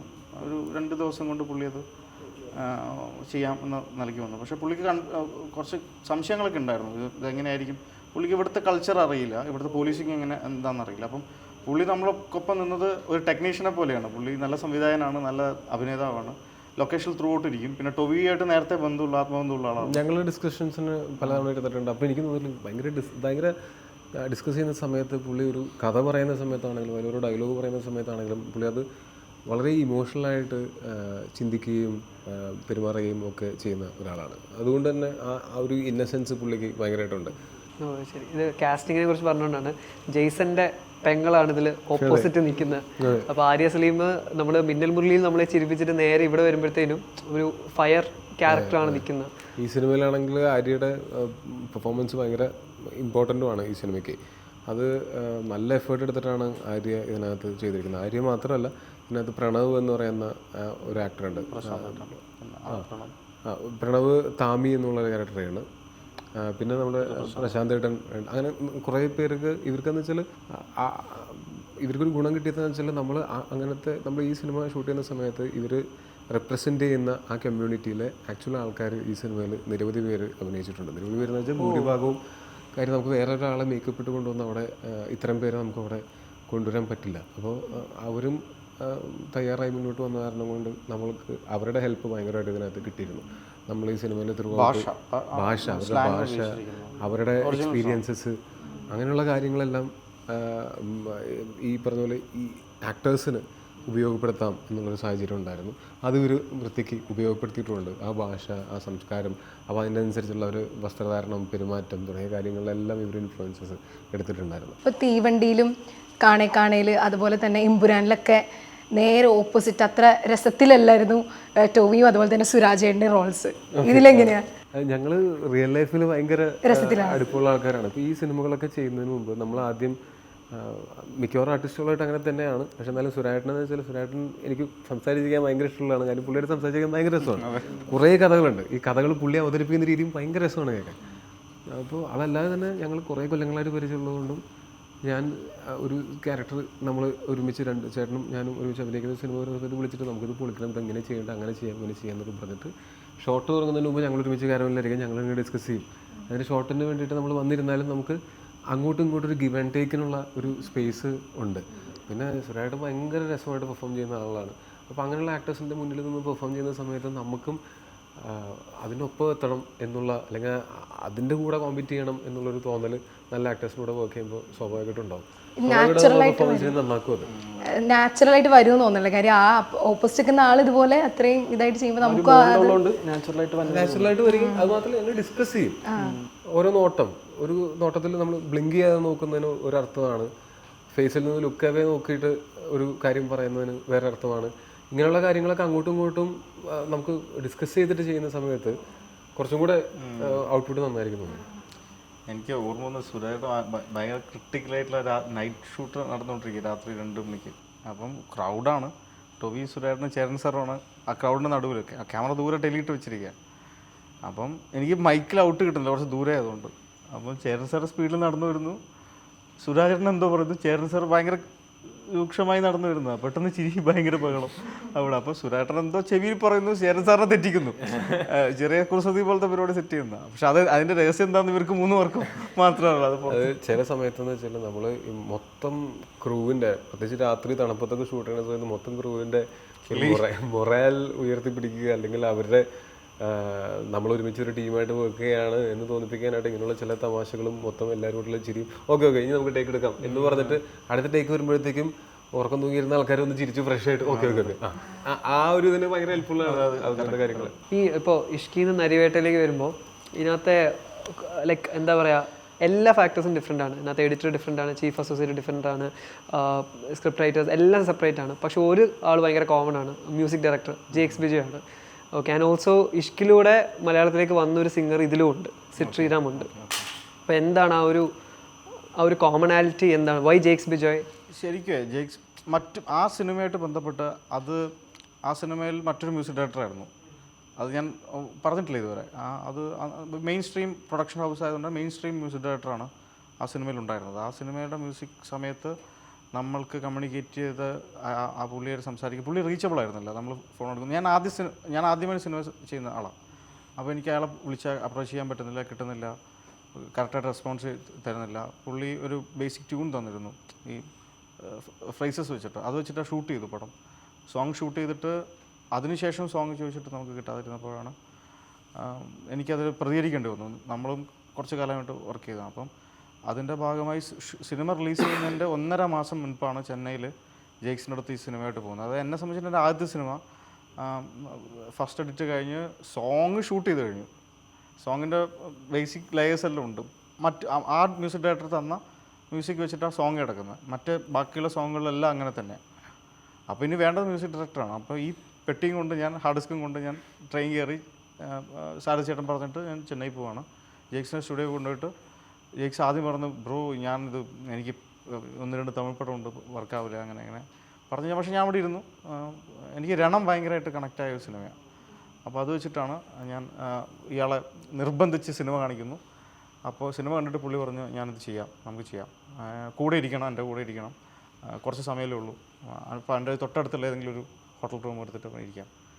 അങ്ങനെ ജയിക്സേട്ടൻ വേറൊരു സിനിമയ്ക്ക് വേണ്ടി ചെയ്തൊരു പാട്ടാണ് പറയുക. ഭയങ്കര രസകരമായ കഥയാണ്. വേറൊരു സിനിമയ്ക്ക് ആ പ്രൊഡ്യൂസറും സംവിധാനം വേണ്ടാന്ന് പറഞ്ഞ പാട്ടാണ്. അപ്പോൾ എനിക്ക് കേട്ടപ്പോൾ എനിക്ക് വർക്കായി. എൻ്റെ ഗതികേടാണ് ആക്ച്വലി. അപ്പോൾ ആ പാട്ടെടുത്ത് നമ്മൾ അതേ ടൈം ലൈനിൽ കൊണ്ട് ഈ പാട്ട് വയ്ക്കുന്നു. ആ പാട്ട് വയ്ക്കുമ്പോൾ അത് സിങ്ക്, എഡിറ്റ് പോലും സിങ്ക്. അപ്പോൾ കിരണിനെ വെച്ചപ്പോൾ ചെറിയ ചെറിയ മാനിപ്പുലേഷൻസ് നടത്തി ആ പാട്ട് വർക്കായി. പക്ഷേ അങ്ങനെയുള്ള പ്രതിസന്ധി ഘട്ടത്തിൽ ആസ് എ ഹ്യൂമൻ ബീയിങ് എന്ന നിലയ്ക്ക് എന്നെ സഹായിച്ച ആളായിട്ടാണ് ഞാൻ ജയിക്സേട്ടനെ പരിഗണിച്ചിരുന്നത്. അപ്പം ഈ സിനിമയിലേക്ക് വരാനും ജയിക്സേട്ടനെ തന്നെ ആവട്ടെ എന്നുള്ളതും മാത്രമല്ല, പുള്ളി ചെയ്തുകൊണ്ടിരിക്കുന്ന സിനിമകളൊക്കെ അത്യാവശ്യം നന്നായിട്ട് പോകുന്നതാണ്. അപ്പം ആ ബിലീഫിലാണ് ജയിക്സേട്ടനെ ഫിറ്റ് ചെയ്തിരിക്കുന്നത്. മറ്റുള്ളവരൊന്നും അങ്ങനെ അല്ല എന്നല്ല, മ്യൂസിക് കുറച്ചും കൂടി ഇമ്പോർട്ടൻസ് ഉള്ള സിനിമയാണിത്. അപ്പോൾ അത് അങ്ങനെയാണ് വെച്ചിരിക്കുന്നത്. അപ്പോൾ ഈ സിനിമയെ പുള്ളി നന്നായി ചെയ്യണം എന്നുള്ള പുള്ളിയുടെ ഉത്തരവാദിത്തമാണ്, അത് പുള്ളി ചെയ്യണം. ഈ ട്യൂണിൻ്റെ കാര്യം പറഞ്ഞ് കണക്ട് ചെയ്ത് ചോദിക്കാം. അതായത് ഇപ്പോൾ ടോയ് എല്ലാം ക്യാരക്ടേഴ്സ് ചെയ്യുമ്പോൾ ഒരു 100% എഫേർട്ട് ഇടാറുണ്ടെന്ന് നമുക്ക് എല്ലാവർക്കും അറിയാം. പക്ഷേ ചില സമയത്ത് നമ്മൾ 100% എഫേർട്ടെല്ലാം ഇട്ട് കഴിയുമ്പോഴും നമുക്ക് ഇത് എനിക്ക് അത്ര സാറ്റിസ്ഫൈഡ് ആയില്ല എന്നൊരു ഫീല് വരാറുണ്ട്. പക്ഷെ അത് തിയേറ്ററിലേക്ക് എത്തുമ്പോഴത്തേനും ടോട്ടൽ 180 ഡിഗ്രി ആയിരിക്കും. ആൾക്കാർക്ക് ഭയങ്കരമായിട്ട് ഇഷ്ടപ്പെട്ട് ആൾക്കാർ അതിനെക്കുറിച്ച് സംസാരിക്കുന്നുണ്ട്. അപ്പോൾ ഒരു ക്യാരക്ടർ അതായത് സാറ്റിസ്ഫൈഡ് അത്ര അല്ലായിരുന്നു, പക്ഷെ ഔട്ട് ഇറങ്ങിയപ്പോഴത്തേനും ആൾക്കാർക്ക് ഭയങ്കരമായിട്ട് ഇഷ്ടപ്പെട്ട ഒരു ക്യാരക്ടർ. അത് എല്ലാ ക്യാരക്ടറും നമുക്ക് ചെയ്യുന്ന സമയത്ത് നമുക്ക് ഓക്കെ ആയിട്ട് തോന്നിയാലും ഡബ്ബിങ്ങിന് ചെല്ലുമ്പോഴോ അല്ലെങ്കിൽ സിനിമയായിട്ട് ഞാൻ പേഴ്സണലി കാണുമ്പോഴോ ഇത് കുറച്ചും കൂടെ അങ്ങനെ ചെയ്യായിരുന്നു, ഇങ്ങനെ ചെയ്യായിരുന്നു എന്നൊക്കെ നമുക്ക് തോന്നും. കാര്യം അത് നമുക്ക് എഡിറ്റും എല്ലാം കഴിഞ്ഞ് ഇപ്പോഴും പോലും നമ്മളൊരു കണക്ഷൻ കഴിഞ്ഞിട്ടാണ് വരുന്നത്. അത് പോസിറ്റീവായിട്ടാണ് നമ്മൾ രണ്ടുപേരും അതിനെ കാണുന്നതാണ്. ഇപ്പോൾ എന്ത് മാറ്റം അവസാനം വരെ നമുക്ക് എന്ത് മാറ്റം ചെയ്യാൻ പറ്റും, നന്നാക്കാൻ പറ്റും എന്നുള്ള ശ്രമം. ഇപ്പോൾ ഡബ്ബിങ് സ്റ്റുഡിയോ ഞങ്ങൾ വരുന്നത് എനിക്കറിയാം. ആരും പറഞ്ഞപ്പോൾ ഞാൻ ചോദിച്ചു ഇപ്പോൾ ഡബ്ബിങ്ങിൽ പോയോ എന്ന് ചോദിച്ചു. അതുകൊണ്ട് ഒന്ന് ചെറിയ പ്രശ്നം. അപ്പോൾ നമ്മളെന്താ വെച്ചാൽ ചിന്തിക്കുന്നതെന്ന് വെച്ചാൽ 100% പെർഫെക്ഷൻ നമുക്ക് ചിലപ്പോൾ അച്ചീവ് ചെയ്യാൻ പറ്റിയെന്ന് വരില്ല.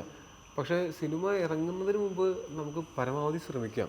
ഇറങ്ങിയതിന് ശേഷം പിന്നെ നമുക്ക് അതങ്ങനെ ചെയ്യാമായിരുന്നു ഇങ്ങനെ ചെയ്യാമായിരുന്നു എന്ന് പറയുന്നതിൽ കാര്യമില്ല. അപ്പോൾ ചിലതൊക്കെ വെച്ചാൽ നമ്മൾ ഷോർട്ടായിട്ട് എടുത്തിട്ട് നമ്മൾ പിന്നീട് അത് സീനായിട്ടും ഫൈനൽ എഡിറ്റ് കഴിഞ്ഞ് ഡബ്ബിങ്ങും കഴിഞ്ഞിട്ട് സീനായിട്ട് കാണുന്ന സമയത്ത് ഇവിടെ ഇങ്ങനൊരു സംഭവം നമുക്ക് ചെയ്യാമായിരുന്നു, അത് ചെയ്തില്ലല്ലോ എന്നൊക്കെ അത് എല്ലാ സിനിമയ്ക്കും തോന്നും. അത് ഒരു പക്ഷേ ഒരു ആർട്ടിസ്റ്റിൻ്റെ അത്യാഗ്രഹമായിരിക്കും 100% പെർഫെക്ഷൻ അച്ചീവ് ചെയ്യുക എന്നുള്ള ഇതായിരിക്കും. പക്ഷെ കാണുന്ന പ്രേക്ഷകർക്ക് നമ്മൾ എന്താണോ ചെയ്തു വെച്ചിരിക്കുന്നത് അത് എഡിറ്റെല്ലാം കഴിഞ്ഞിട്ടുള്ള ആ വേർഷനാണ് അവർ കാണുന്നത്. അതിന് മുമ്പത്തെ ഷോട്ട് ബൈ ഷോട്ട് വേർഷൻ ഒരു കണ്ടിട്ടുണ്ടാവില്ല. അപ്പോൾ പ്രേക്ഷകർക്ക് ഒരുപക്ഷെ അത് ഓക്കെ ആയിരിക്കാം, ഒരുപക്ഷെ അത് ഓക്കെ ആവാതെയും ഇരിക്കാം. പക്ഷേ കാണുന്നത് നമ്മളെ സംബന്ധിച്ചിടത്തോളം അത് ഒന്നുകൂടെ നന്നാക്കാൻ വരും ആ ഒരു അത്യാഗ്രഹം എപ്പോഴും ഉണ്ടായിരിക്കും. ചിലപ്പോൾ ആ അത്യാഗ്രഹമായിരിക്കും നമുക്ക് അടുത്തതിൽ നന്നാക്കാം മുന്നോട്ട് കൊണ്ടുപോകുന്നത്. നമ്മൾ തന്നെ നന്നായി വന്ന സിനിമകളെ പോലും കാണുമ്പോൾ നമുക്ക് കുറച്ചും കൂടെ നന്നാക്കാം. എല്ലാവരും അപ്രീഷിയേറ്റ് ചെയ്തിട്ടുള്ള കാര്യമാണ്. ചിലതാണെങ്കിൽ പോലും ഞാൻ ഇപ്പോഴായിരുന്നു ചിലപ്പോൾ ഞാൻ ഇങ്ങനെ ആയിരിക്കില്ല, ഞാൻ അങ്ങനെ ചെയ്തേനെ എന്നൊക്കെ ഞാൻ ചെയ്തിട്ടുള്ള മുമ്പത്തെ സിനിമകളൊക്കെ ഇപ്പോൾ എടുത്ത് നോക്കുമ്പോൾ ചിലപ്പോൾ ഞാൻ അങ്ങനെ ആയിരുന്നേനെ, ഇത് ഇപ്പോഴായിരുന്നെങ്കിൽ ചെയ്യുക, അതങ്ങനെ കുറച്ചും കൂടെ അങ്ങനെ ചെയ്യാൻ പറ്റും, കുഴപ്പമില്ല അങ്ങനെയൊക്കെ ചിന്തിച്ച് ആശ്വസിക്കാറൊക്കെ ഉണ്ട്. പക്ഷെ വേറെ ആരും കുറ്റം പറയാത്ത കാര്യങ്ങളിൽ എനിക്ക് ചിലപ്പോൾ എൻ്റെ സ്വയം കുറ്റം തോന്നിയിട്ടുണ്ട്. നമുക്കാണല്ലോ നമ്മളെ ഏറ്റവും നന്നായിട്ട് അറിയാം, മറ്റുള്ളവർക്ക് അറിയിച്ചിട്ടുണ്ട്. ഇപ്പോൾ ഈ ട്യൂണിൻ്റെ കാര്യം പറഞ്ഞപ്പോഴാണ് മാസം നിൽക്കുമ്പോൾ എല്ലാവർക്കും മനസ്സിൽ വന്നത് ജെയ്ക്സ് ബിജോയിൻ്റെ കൽക്കിയിലെ ബീജമാണ്. ഇതിലിപ്പോൾ ജെയ്ക്സ് ബിജോയ് മ്യൂസിക്കാണ്, ടൊബിനോ പോലീസുകാരനായിട്ടാണ്. ആ ഒരു എലമെന്റ് മാസ് എലമെന്റ് ഉണ്ടാവും. വ്യത്യാസം എന്താണെന്ന് വെച്ചാൽ അതിലത്തെ പോലീസുകാരനെ പോലത്തെ ഒരു പോലീസുകാരനല്ല ഞാൻ ഇതിൽ എന്നുള്ള കാരണം കൊണ്ട് ജെയ്ക്സേട്ടൻ ഉറപ്പായിട്ടും അതിലത്തെ പോലീസുകാരനെ കൊടുത്ത പോലത്തെ ബാക്ക്ഗ്രൗണ്ട് സ്കോർ ഇതിലത്തെ പോലീസുകാരൻ ഇത് ഇതാണ്. ഇപ്പം ഞാൻ എത്രത്തോളം കൽക്കിയിൽ ഞാൻ ചെയ്തിട്ടുള്ള പോലീസ് വേഷം പോലെ അല്ലാത്ത പോലീസ് വേഷം ആയിരിക്കണം ഇതെന്ന് ആഗ്രഹിക്കുന്നു, അത്രത്തോളം തന്നെ കൽക്കിയിൽ കൊടുത്ത ബാക്ക്ഗ്രൗണ്ട് സ്കോർ അല്ലാത്തൊരു ബാക്ക്ഗ്രൗണ്ട് സ്കോറിൽ കൊടുക്കണമെന്ന് ജെയ്ക്സേട്ടൻ ആഗ്രഹിക്കുന്നു. അതുകൊണ്ടാണോ ഇസ്രയേലും കൽക്കിയിലും നരിവേട്ടിലൊക്കെ റാങ്ക് കുറഞ്ഞു പോണ പോലീസുകാർ?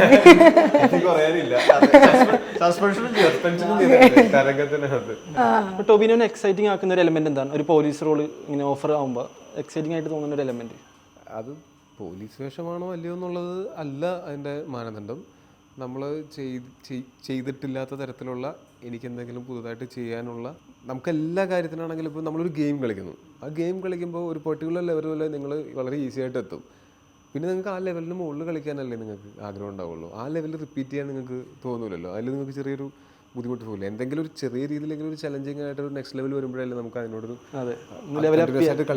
കളിക്കാനായിട്ടും അതിലേക്കൊരു അഡിക്ഷനും ആസക്തിയൊക്കെ തോന്നുക. അത് എനിക്ക് ആസ് എൻ ആക്ടർ എൻ്റെ ഫയർ നിലനിർത്തിക്കൊണ്ട് പോകണം എന്നുണ്ടെങ്കിൽ എന്നെ അങ്ങനെ ചലഞ്ച് ചെയ്യുന്ന ചലഞ്ച് ഏറ്റെടുക്കാനുള്ള ഒരു എഫേർട്ട് എൻ്റെ ഭാഗത്ത് നിന്ന് എടുക്കാൻ ഒരു മോട്ടിവേഷനായിട്ടും അതിനെല്ലാം എനിക്ക് അങ്ങനത്തെ ക്യാരക്ടേഴ്സ് ഒരെണ്ണം ചെയ്തിട്ടുള്ള അല്ലാത്ത പോലത്തെ ക്യാരക്ടേഴ്സ് എക്സ്പെരിമെൻറ്റ് ചെയ്യാൻ ഇഷ്ടമാണ്. കാര്യം പോലീസ് വേഷം തന്നെയാണ്, പക്ഷേ ലോകത്തുള്ള എല്ലാ പോലീസുകാരും കണ്ടാൽ ഒരുപോലല്ല ഇരിക്കുന്നത്, അവരൊരുപോലല്ല സംസാരിക്കുന്നത്, അവർ ഒരുപോലല്ല ചിന്തിക്കുന്നത്, അവരൊരുപോലല്ല പെരുമാറുന്നത്. അപ്പോൾ എത്ര നമ്പർ ഓഫ് ഓപ്ഷൻസ് ഞാനിനി എത്ര പടത്തിൽ പോലീസുകാരനായിട്ട് അഭിനയിച്ചാലും ഞാൻ ശ്രദ്ധിക്കേണ്ടത് ഇതിനു മുമ്പൊന്നും ചെയ്തിട്ടുള്ള അല്ലെങ്കിൽ ഈ പറഞ്ഞ പോലെ മുമ്പ് ഏതെങ്കിലും ചെയ്ത പടങ്ങളുടെ സെക്കൻഡ് പാർട്ടാണെങ്കിലും ഞാൻ അതേപോലെ തന്നെ ചെയ്യാൻ പാടുള്ളൂ. അല്ലെങ്കിൽ അത് വരാതെ ശ്രദ്ധിക്കുക പരമാവധി എന്നുള്ളതാണ്. എങ്ങനെ പോയാലും കാണുന്ന ആളുകളെ സംബന്ധിച്ചിടത്തോളം അത് ഞാൻ തന്നെയാണ് ചെയ്യുന്നത് എന്നുള്ള കാരണം കൊണ്ട് ആ സിമിലാരിറ്റി സ്വാഭാവികമായിട്ടും തോന്നാം. ആ രൂപത്തിൽ ഉള്ള അല്ലെങ്കിൽ അത് ഓൾറെഡി ആൾക്കാർക്ക് അറിയാമല്ലോ ഇത് സെയിം ആൾ തന്നെയാണെന്ന്, അതുകൊണ്ടൊരു സിമിലാരിറ്റി തോന്നിയേക്കാം എന്നുള്ളതല്ലാതെ ഞാൻ പേഴ്സണലി ശ്രദ്ധിക്കേണ്ടത് ഇത് നമ്മൾ യാതൊരു ബന്ധവുമില്ലാതെ ശ്രദ്ധിക്കുക പരമാവധി എന്നുള്ളതാണ് ഞാൻ ശ്രമിക്കേണ്ടത്. എക്സ്പെരിമെൻസിൻ്റെ കാര്യം പറഞ്ഞുകൊണ്ട് നോർമലി 2 ടൈപ്പ് ഫിലിം മേക്കേഴ്സ് ഉണ്ടാവാറുണ്ട്. ഒന്ന്, എനിക്കിഷ്ടമുള്ള സിനിമയായിരിക്കണം ഞാൻ ചെയ്യേണ്ടത്. 2, ഓഡിയൻസിന് ഇഷ്ടമുള്ള സിനിമയായിരിക്കണം ഞാൻ ചെയ്യേണ്ടത്, അല്ലെങ്കിൽ ഓഡിയൻസിന് കുറച്ചുകൂടെ റിലേറ്റബിളായി അവർക്കൂടെ അപ്പീലിംഗ് ആയിട്ടുള്ള സിനിമയായിരിക്കണം. ഈ 2 കാറ്റഗറിയിൽ ഏത് കാറ്റഗറിയിലാണ് ഡയറക്ടർ അനുരാജ് മനോഹർ പെടുന്നത്? ഈ രണ്ടാമത്തെ കാറ്റഗറിയുടെ തിയറി ഡിഫൈൻ ചെയ്ത് തന്നാൽ അത് ഓഡിയൻസ് ഇഷ്ടപ്പെട്ട സിനിമ എങ്ങനെയാണെന്നുള്ളത് അപ്പോൾ ഓഡിയൻസിന് ഏത് തരം സിനിമയാണ് വേണ്ടത്, എന്താണ് വേണ്ടത് എന്ന് എഴുതി തന്നാൽ ഞാൻ അതുപോലെ ചെയ്യും എന്ന് നമുക്കറിയില്ല, ഓഡിയൻസിനും അറിയില്ല. നിങ്ങൾക്കറിയാമോ നിങ്ങൾക്ക് ഏത് തരം സിനിമയാണ് വേണ്ടത്? നിങ്ങൾക്കൊരു സിനിമ കണ്ട് അതിന് ഇഷ്ടപ്പെടുകയും ഇഷ്ടപ്പെടാതെയും ഇരിക്കാൻ പറ്റുമെന്നല്ലാതെ ഇന്ന പോലത്തെ ഒരു സിനിമയാണ് എനിക്ക് കാണേണ്ടത് എന്ന് മുൻവിധിയോടെ നമ്മൾ പോയിരുന്ന് കണ്ടാൽ ഒരു സിനിമയും നമുക്ക് ഇഷ്ടപ്പെടില്ല. അപ്പോൾ നമുക്കറിയില്ല, നമുക്ക് ആസ് എൻ ഓഡിയൻ എനിക്കറിയില്ല എന്ത് തരം സിനിമയാണ് ഇനി ഇവിടെ ഉണ്ടാവേണ്ടത് എന്ന്. അപ്പോൾ പുതിയ തരം സിനിമകൾ ഇവിടുത്തെ സംവിധായകർ, പുതുതായിട്ട് വരുന്ന സംവിധായകരാണെങ്കിലും ഓൾറെഡി ഉള്ള സംവിധായകരാണെങ്കിലും ഇത് നമുക്ക് എന്തെങ്കിലും പുതുമ ഓഫർ ചെയ്യുമ്പോഴാണ് ആ സിനിമകൾ ഇവിടെ വർക്കാവുന്നത്. ചെറിയ സപ്പോർട്ട് തന്നാൽ മതി. അതെ, ചെറിയ രീതിയിൽ. ചിലർ ഇൻഡസ്ട്രിയെ ചലിപ്പിക്കുന്ന ഞാൻ പറഞ്ഞ ഒരു തിയേറ്റർ, ഈ തിയേറ്റർ വ്യവസായത്തിൻ്റെ ഭാഗമായി നിൽക്കുന്ന തൊട്ട് തിയേറ്ററിന് പുറത്ത് നിൽക്കുന്ന ഓട്ടോ സ്റ്റാൻഡ്, അതിൽ പുറത്ത് കടല വറുത്ത് ജീവിക്കുന്ന ആൾ, ഒരു തിയേറ്ററിൽ ഫുൾ ആൾക്കാർ ഹൗസ്ഫുൾ തിയേറ്ററായിട്ട് ഓടുന്ന സമയത്ത് അതിൽ ടിക്കറ്റ് കീറുന്ന ആൾ മുതൽ ബേസിക് വേതനം വാങ്ങുന്ന ആൾക്കാർ പോലും ജീവിതത്തെ ചലിപ്പിക്കുന്ന ചലനാത്മകമായ ഒരു വ്യവസായമാണ് തിയേറ്റർ. അപ്പോൾ അതിൽ സിനിമകൾ എല്ലാ തരത്തിലുള്ള സിനിമകളും ഓടണം. ഇപ്പോൾ എനിക്ക് മാത്രം ഇഷ്ടമുള്ള സിനിമ അല്ല ടോവിക്ക് മാത്രം ഇഷ്ടപ്പെടണം എന്നുള്ള രീതിയിലല്ല. ഇപ്പോൾ വാണിജ്യപരമായി അതിനെ റീച്ച് ചെയ്യുന്ന തരത്തിലുള്ള സിനിമകൾ വരണം. അതുമാത്രമായി ആ ടെംപ്ലേറ്റിനെ മാത്രമായി സെറ്റ് ചെയ്തുകൊണ്ട് നമ്മുടെ നിലവാരത്തെ താഴോട്ട് കൊണ്ടുപോകരുത്. അപ്പം നമ്മൾ സിനിമകൾക്ക് എപ്പോഴും നമ്മൾ ബഡ്ജറ്റിലൊന്നല്ല നമ്മൾ ഇവിടെ തെളിയിച്ചുകൊണ്ടിരുന്നത്. 90 മുതലല്ല 80 മുതൽ ഇങ്ങോട്ടുള്ള സിനിമകളുടെ ആലോചനകൾ ആലോചിച്ച് നോക്കിയാൽ കാലാതീതമായി സഞ്ചരിക്കുക ചില സിനിമകൾ. ഇപ്പോൾ KG ജോർജ് സാറിൻ്റെ സിനിമകളൊക്കെ ആലോചിച്ചാണ്. അത് ഇക്കാലത്ത് നമ്മൾ പുതിയ പ്രേക്ഷകർ പുതിയ ആയിട്ടുള്ള കുട്ടികളെടുത്ത് റീവാച്ച് ചെയ്യുകയാണ്. അപ്പോൾ നമ്മുടെ സിനിമകളുടെ നട്ടെല്ലെന്ന് പറയുന്നത് പുതിയ തരത്തിലുള്ള ആലോചനകളും ശ്രമങ്ങളുമാണ്. അതിനെ ചെറിയ രീതിയിൽ സപ്പോർട്ട് ചെയ്യണം. അത് മറ്റു തരത്തിൽ അതിന് ബാഡ് വേർഡ്, പ്രകൃതി സിനിമ എന്നൊക്കെ പറഞ്ഞിട്ട് ബാഡ് വേർഡിൽ ഇട്ടിട്ട് അതിനെ അണ്ടർലൈൻ ചെയ്ത് വെക്കരുത്. അത് ചില ശ്രമങ്ങളെങ്കിലും നിരുത്സാഹപ്പെടുത്തും എന്നുള്ളത് സത്യസന്ധമായ കാര്യമാണ്.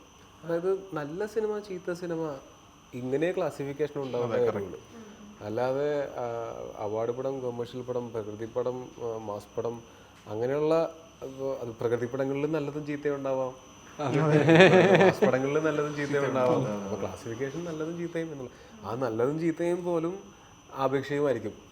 നമ്മൾക്ക് ഓരോരുത്തർക്കും ഇപ്പോൾ എന്നെ സംബന്ധിച്ചിടത്തോളം എനിക്ക് ബിരിയാണി ഭയങ്കര ഇഷ്ടമാണ്. എൻ്റെ ചേച്ചിക്ക് ബിരിയാണി ഇഷ്ടമല്ല, ചേച്ചിക്ക് നല്ല പച്ചക്കറി സദ്യയാണ് ഇഷ്ടം.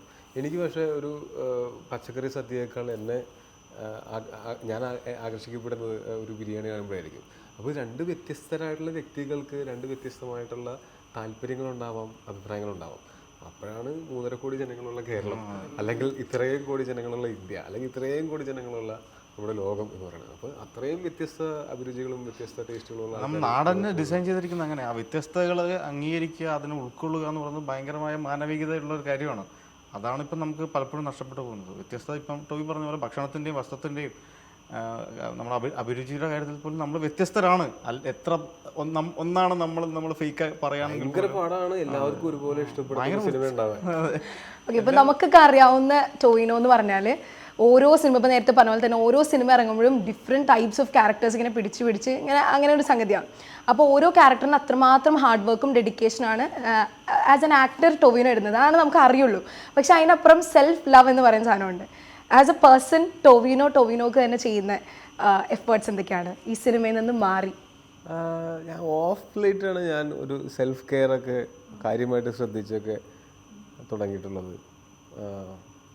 ഉറങ്ങാനുള്ള സമയം കൊടുക്കുക എന്നൊക്കെ പറയുന്നതൊക്കെ എൻ്റെ സെൽഫ് കെയറിൻ്റെ ഭാഗമായിട്ട്. കറക്റ്റാട്ടോ. നമ്മൾ ഒരു ദിവസം ടോയ് താമസിക്കുന്ന ഒരു സ്ഥലമുണ്ട്. അവിടെ നമ്മൾ ടോയ് വിളിച്ചിട്ട് പോകുന്നു, നമ്മൾ ക്രിക്കറ്റൊക്കെ കളിച്ചിട്ട് ഞാൻ സംസാരിക്കുന്നു. അപ്പോൾ ഓക്കെ അപ്പോൾ ഗുഡ് നൈറ്റ്, ഉറങ്ങണം, രാവിലെ ഷൂട്ടുള്ളതാണ് എന്നോട്. അപ്പം ഞാൻ കൽപ്പറ്റത്ത് ഞാൻ ബത്തേരി പോകണം, ഞാൻ നോക്കണം ഗുഡ് നൈറ്റ്. അങ്ങനെ അത് എൻ്റെ സെൽഫ്, അതായത് എന്തൊരു പ്രഷ്യസ് ആണ് ഉറക്കം എന്ന് മനസ്സിലാക്കുന്നത്. ആത്മാർത്ഥത ഉള്ളിൻ്റെ ഇപ്പോൾ ഒരു എന്തെങ്കിലും ഒരു കാര്യം ചെയ്തുകൊണ്ടിരിക്കുകയാണെങ്കിൽ ചിലപ്പോൾ നമ്മൾ ഉറങ്ങില്ലായിരിക്കും, ഉറങ്ങാണ്ടൊക്കെ വർക്ക് ചെയ്യാനൊക്കെ പറ്റും. ഇപ്പോൾ നൈറ്റ് ഷൂട്ടൊക്കെ ആണെങ്കിൽ നമുക്ക് ഉറങ്ങാണ്ടൊക്കെ വർക്ക് ചെയ്യാനൊക്കെ പറ്റും. അതല്ലാതെ നമ്മൾ വെറുതെ മൊബൈലിൽ നോക്കിയിരുന്നോ സിനിമ കണ്ടോ, നമ്മൾ സിനിമ കാണണമെങ്കിൽ ഈ ഉറങ്ങുന്നതിന് മുമ്പ് കണ്ടുകൂടെ, അതായത് ഉറക്ക സമയത്തിന് മുമ്പ് കണ്ടുകൂടെ? ആ സമയത്ത് ഒരു രാത്രി 12 മണിക്കൊക്കെ ഒരു സിനിമ കാണാൻ തുടങ്ങുന്നതൊക്കെ സ്വയം ചെയ്യുന്ന തെണ്ടിത്തരമാണ്. അത് ഉറങ്ങുന്ന സമയമാണ്. കാണണമെങ്കിൽ ഒരു 7 മണിക്കൊക്കെ തുടങ്ങി ഒരു 10 മണിക്കൊക്കെ അവസാനിപ്പിച്ച് ഒരു 11 മണിക്കുള്ളിലൊക്കെ കിടന്ന് ഉറങ്ങിക്കാര്യം പിറ്റേ ദിവസം രാവിലെ പണിക്ക് പോകണമല്ലോ. അപ്പം എന്നെ ചിന്തിച്ച് അതായത് ശരീരം കെയർ ചെയ്യുന്നതിൻ്റെ കൂട്ടത്തിൽ നമ്മുടെ ശരീരത്തിനും മനസ്സിനും ഒക്കെ റെസ്റ്റ് കിട്ടുന്ന ഒരു സമയമാണ് ഉറക്കം എൻ്റെ ഒരു സെൽഫ് ലവിൻ്റെ ഭാഗമായിട്ട് ഞാൻ ചെയ്യുന്നതാണ്. അതുപോലെ അത്ര ഭയങ്കരമായിട്ട് വർക്കൗട്ട് ചെയ്യാൻ ഇഷ്ടമല്ലെങ്കിലും ആരോഗ്യത്തോടെ ഇരിക്കുന്നത് ഭയങ്കര സുഖമുള്ള കാര്യമാണ്. നമ്മൾ ഫിറ്റായിട്ടിരുന്നാൽ നമുക്കൊന്ന് മൂവ് ചെയ്യാനും ഒക്കെ ഭയങ്കര എളുപ്പമാണ്. എവിടെയെങ്കിലും കയറി ഇറങ്ങുകയോ ഒക്കെ ചെയ്യുന്ന സമയത്ത് നമുക്ക് അതിൻ്റെ ഒരു ഭയങ്കര സുഖമുണ്ടാകും. അപ്പോൾ നമ്മൾ പരമാവധി ബോഡീനെയൊക്കെ അബ്യൂസ് ചെയ്യാതെ നമുക്ക് എന്തൊക്കെ നമ്മളോട് തന്നെ ചെയ്യാൻ പറ്റുമെന്ന് വെച്ചാൽ അത് ഉറക്കവും നല്ല രീതിയിൽ ഭക്ഷണം, കുറച്ച് വ്യായാമം. പിന്നെ എനിക്ക് തോന്നിയിരിക്കുന്നത് ട്രാവൽ ഭയങ്കരമായിട്ട് ഇഷ്ടമാണെന്ന് തോന്നുന്നു ടോവിനോയ്ക്ക്. ട്രാവൽ ഇഷ്ടമാണ്, ഭയങ്കര രസമാണ് ട്രാവൽ ചെയ്യാൻ. ഒരു സിനിമ കഴിഞ്ഞാൽ അപ്പം തന്നെ വേറെ എവിടെയെങ്കിലും ആയിരിക്കും പോസ്റ്റ്. സിനിമ ഒന്നും ചെയ്തിട്ടില്ല ഈ വർഷം. ഞാൻ ഇനി ഈ സിനിമയുടെ റിലീസ് കഴിഞ്ഞിട്ട് ഒരു യാത്ര കഴിഞ്ഞിട്ട് ഏറ്റവും ഇഷ്ടമുള്ള ഒരു സ്ഥലം ഏതാണ് ടോവിനോയ്ക്ക് വീണ്ടും പോകാനായിട്ട് ആഗ്രഹിക്കുന്ന ഇത്രയും യാത്ര ചെയ്തതിൽ? അത് കണ്ടിട്ടില്ലാത്ത സ്ഥലങ്ങൾ കാണാൻ ആണ് കൂടുതൽ ഇപ്പോൾ ആഗ്രഹിക്കുന്നത്. അതായത് നമ്മളൊരു എൻ്റെ യാത്രകളുടെ ഒരു പ്രത്യേകത എന്ന് വെച്ചാൽ ഇപ്പോഴല്ല, അത് കേരളത്തിന് അകത്താണെങ്കിലും പുറത്താണെങ്കിലും ഇന്ത്യക്ക് അകത്താണെങ്കിലും പുറത്താണെങ്കിലും ഒക്കെ എൻ്റെ യാത്രകളിൽ ഞാൻ എപ്പോഴും ശ്രദ്ധിക്കുന്നതെന്ന് വെച്ച് കഴിഞ്ഞാൽ നമ്മൾ ഒരു സ്ഥലത്ത് ചെന്ന് തൊട്ടേ എന്ന് പറഞ്ഞാൽ തിരിച്ചു വരുന്നതല്ല എൻ്റെ യാത്ര എന്ന് പറയുന്നത്. ഞാനവിടെ അതല്ല എൻ്റെ അച്ചീവ്മെൻ്റ് എന്ന് പറയുന്നത്. ഞാനവിടെ ചെന്ന് ചിലപ്പോൾ ഞാനൊരു സമയത്ത് ABCDയുടെ ഷൂട്ടൊക്കെ കഴിഞ്ഞ സമയത്ത് ഞാനൊന്ന് ഉത്തരാഖണ്ഡ് കറങ്ങാനായിട്ട് പോയിരുന്നു. അപ്പോൾ ആ പോക്കെന്ന് പറഞ്ഞാൽ up and down ticket, train ticket മാത്രമേ ബുക്ക് ചെയ്തിട്ടുള്ളൂ. ഇവിടുന്ന് ഡൽഹിക്കുള്ളതും ഡൽഹിയിൽ നിന്ന് തിരിച്ചുള്ളതും. അതിൻ്റെ ഇടയ്ക്ക് ഒരു മാസം ഗ്യാപ്പുണ്ട്. ആ ഒരു മാസം എന്ത് ചെയ്യുന്നു എന്നുള്ളത് എൻ്റെ പ്ലാനിലില്ല. ഉത്തരാഖണ്ഡിലേക്കാണ് പോകുന്നതെന്ന് അറിയാം. പിന്നെ ഈ പോകുന്ന വഴിക്കാണ് നമുക്ക് എന്നാൽ ഇങ്ങനെ പോയത് അല്ല, 2-3 കൂട്ടുകാരും കൂടെ ഉണ്ട്, 3-4 പേരുണ്ട്. അപ്പോൾ ഞങ്ങളിങ്ങനെ പോകുന്ന വഴിക്കാണ് തീരുമാനിക്കുന്നത്. അപ്പോൾ ഉത്തരാഖണ്ഡിൽ നിന്ന് നമ്മൾ ഹരിദ്വാർ വന്നെത്തി. നമ്മൾ ഡൽഹിയിൽ നിന്ന് ബസ് കയറി ഹരിദ്വാർ വന്നെത്തി. ഹരിദ്വാറിൽ നിന്ന് പിന്നെ ഹരിദ്വാറിൽ എവിടെയൊക്കെ പോകണമെന്നും ഹരിദ്വാറിൽ നിന്ന് ഞാൻ അടുത്ത് എങ്ങോട്ടാണ് പോകുന്നതെന്നൊക്കെ തീരുമാനിക്കുന്നത് ഹരിദ്വാറിലൊരു ചായക്കടയിൽ കയറി ഇരുന്നിട്ട് ചായയൊക്കെ കുടിച്ച്. അപ്പോൾ നമ്മൾ ചായ കുടിച്ചിട്ട് 10 മിനിറ്റ് കൊണ്ട് പെട്ടെന്ന് ചായ കുടിച്ച് ഇറങ്ങി ഓടുകയല്ല, അവിടെ ഇരിക്കും. അവിടെ വരുന്ന ആൾക്കാരെയൊക്കെ വെറുതെ നോക്കിയിരുന്നു. അപ്പോൾ അതിനൊപ്പം ചായ കുടിക്കും, എന്തെങ്കിലും കടിയൊക്കെ കഴിച്ചിട്ട് ചായ കൊണ്ട് തരുന്ന ചേട്ടനോട് ചോദിക്കും, ചേട്ടൻ ഇവിടെ അടുത്ത് കാണാൻ പറ്റിയ സ്ഥലങ്ങൾ കിതർ എന്നൊക്കെ പറഞ്ഞിട്ട് നമ്മളത് അറിയാത്ത ഹിന്ദിയിലൊക്കെ നമ്മൾ അവരോട് ചോദിക്കും. കുറച്ച് ഗൂഗിളൊക്കെ ചെയ്തിട്ട് നമ്മളിങ്ങനെ ഇതെങ്ങനെയുണ്ട്, ഇത് ഇപ്പോൾ പോയി കഴിഞ്ഞാൽ മോനെ ഇതൊക്കെ മഞ്ഞുകാലത്തെ ഫോട്ടോ അവർ പറഞ്ഞു തരും. നമ്മളൊരു ഫോട്ടോ ഒരു തടാകം എനിക്കത് പറ്റിയിട്ടുമുണ്ട്. 2 കിലോമീറ്റർ ട്രക്ക് ചെയ്ത് പോയിട്ട് ഞാൻ ഗൂഗിളിൽ ആ ഫോട്ടോ കണ്ടിട്ട് ആ തടാകത്തിൻ്റെ ഫോട്ടോ കണ്ടിട്ട് 2 കിലോമീറ്റർ ട്രക്ക് ചെയ്ത് പോയിട്ടുണ്ട്. ഒരാളിഞ്ഞ സ്ഥലം അത് മറ്റേ മഞ്ഞുകാലത്ത് അത് ഫ്രോസൺ ലേക്കും അവിടെ അങ്ങനത്തെ പരിപാടിയൊക്കെ ഭയങ്കര മാജിക്കൽ വിഷ്വലാണ്. മറ്റേത് ഒരു കുന്ന് അത്രേ ഉള്ളൂ. അപ്പോൾ അങ്ങനെയൊക്കെ ഉണ്ടാവും. അപ്പോൾ നമ്മളൊരു സ്ഥലത്ത് ചെന്ന് അപ്പോൾ അവിടുത്തെ ആൾക്കാർക്കായിരിക്കും ഈ ഗൂഗിളിനേക്കാളും ഏത് വെബ്സൈറ്റിനേക്കാളും അറിയാവുന്നത്. ഇപ്പം നമ്മുടെ വീടിൻ്റെ അടുത്തുള്ള ഒരു ഭംഗിയുള്ള സ്ഥലം നമുക്ക് നമ്മുടെ കൂട്ടുകാർക്ക് റെഫർ ചെയ്യണമെങ്കിൽ അത് നമുക്ക് അറിയുള്ളൂ. വേറെ എവിടെയെങ്കിലും ഇരിക്കുന്ന ആൾ ഗൂഗിളിൽ തപ്പിയിട്ട് ഇവിടെ പോകുമെന്ന് പറയുന്ന പോലെ അല്ല അത്.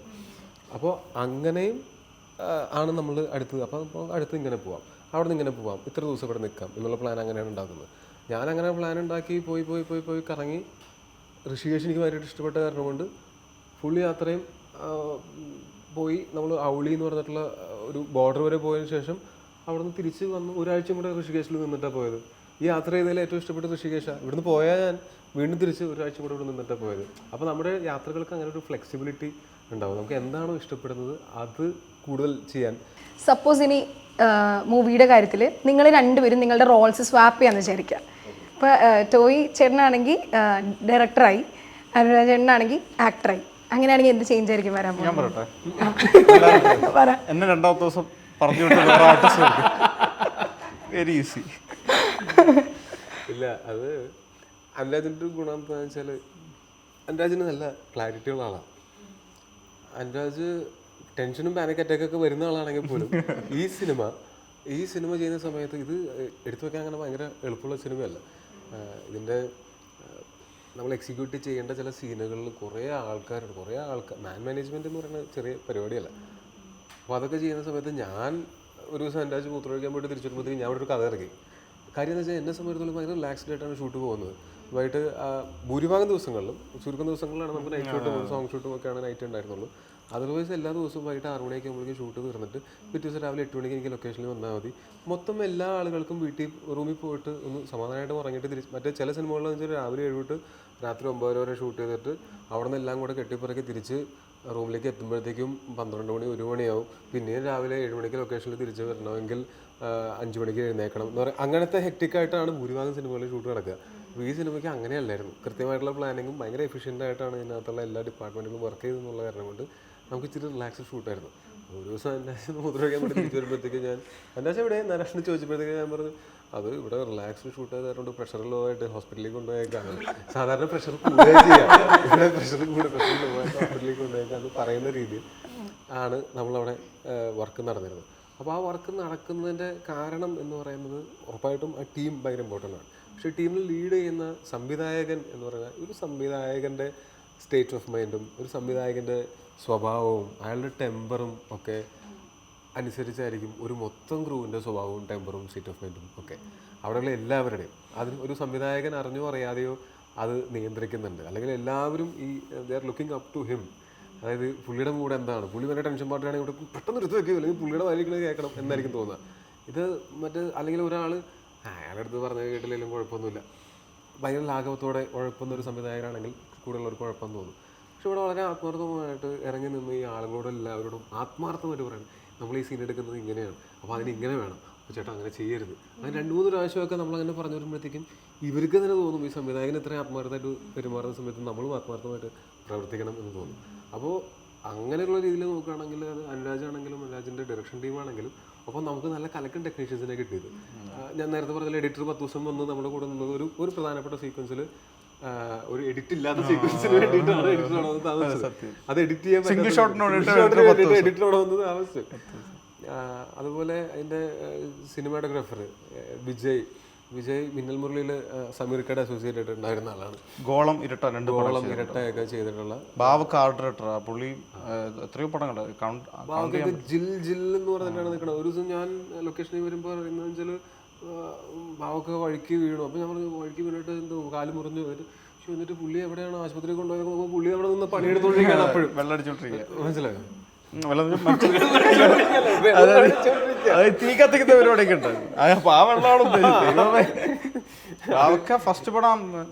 ശബ്ദരേഖ അല്ലെങ്കിൽ കുഴപ്പമില്ല, അതൊക്കെ നോക്കുമ്പോൾ വെള്ളം അടിച്ചു. അഴകരാണ് ആദ്യ പടം. അതിനു മുമ്പിലെ പുള്ളി മൗനരാഗത്തിലൊക്കെ അസിസ്റ്റന്റ് ആയിട്ട് വർക്ക് ചെയ്തത്. ആളാരാന്ന് മനസ്സിലായോ? മറ്റേ കിളിപോയി സിനിമയിൽ മറ്റേ സ്റ്റിയറിംഗ് തൂക്കിയിട്ട് ഞാനിപ്പോ പറഞ്ഞു എന്ന് പറയുന്ന ആളില്ലേ, ആ ആക്ട് ചെയ്തേക്കണ പുള്ളിയാണ് അല്ലേ? അപ്പൊ വെച്ചാൽ അങ്ങനെ എല്ലാവരും കൂടെ വർക്ക് ചെയ്ത കാരണം കൊണ്ടാണ് എടുക്കാൻ നല്ല ബുദ്ധിമുട്ടുള്ള സിനിമ. ആ ബുദ്ധിമുട്ടുകൾ അത്രയ്ക്ക് അറിയാതെ നമ്മൾ അത് എഫിഷ്യൻ്റ് ആയിട്ട് വർക്ക് ചെയ്യുകയും ഇഷ്ടപ്പെട്ട് വർക്ക് ചെയ്യുകയും എല്ലാവരും ആ ആത്മാർത്ഥത ഫീൽ ചെയ്ത് തരുന്നുണ്ട്. അപ്പം അതിന് ശരിക്കും പറഞ്ഞാൽ സംവിധായകൻ്റെ ഇടപെടലുകൾ ഭയങ്കര ഇമ്പോർട്ടൻ്റ് ആണ്. ഞാനാണെങ്കിൽ ചിലപ്പോൾ ഇതിനേക്കാൾ ടെൻഷനായിട്ടായിരിക്കും ചിലപ്പോൾ എൻ്റെ വേ ഓഫ് എക്സ്പ്രസിങ് തിങ്സ് ഇങ്ങനെ ആയിരിക്കണമെന്നില്ല. അപ്പോൾ ചിലപ്പോൾ ഞാൻ ഇറക്കി വിടാൻ തന്നെ ഈ പറഞ്ഞ പോലെ നായകനായിട്ട് അഭിനയിക്കുന്ന അനുരാജ് താൻ പോടോ എന്ന് പറഞ്ഞറിയാം. അങ്ങനെയാണെങ്കിൽ നിങ്ങൾ രണ്ടാളും പരസ്പരം 3 വേർഡ്സിൽ ഡിസ്ക്രൈബ് ചെയ്യാമോ? Just 3 words. ആദ്യം അനുരാജായിട്ട് ടോയും.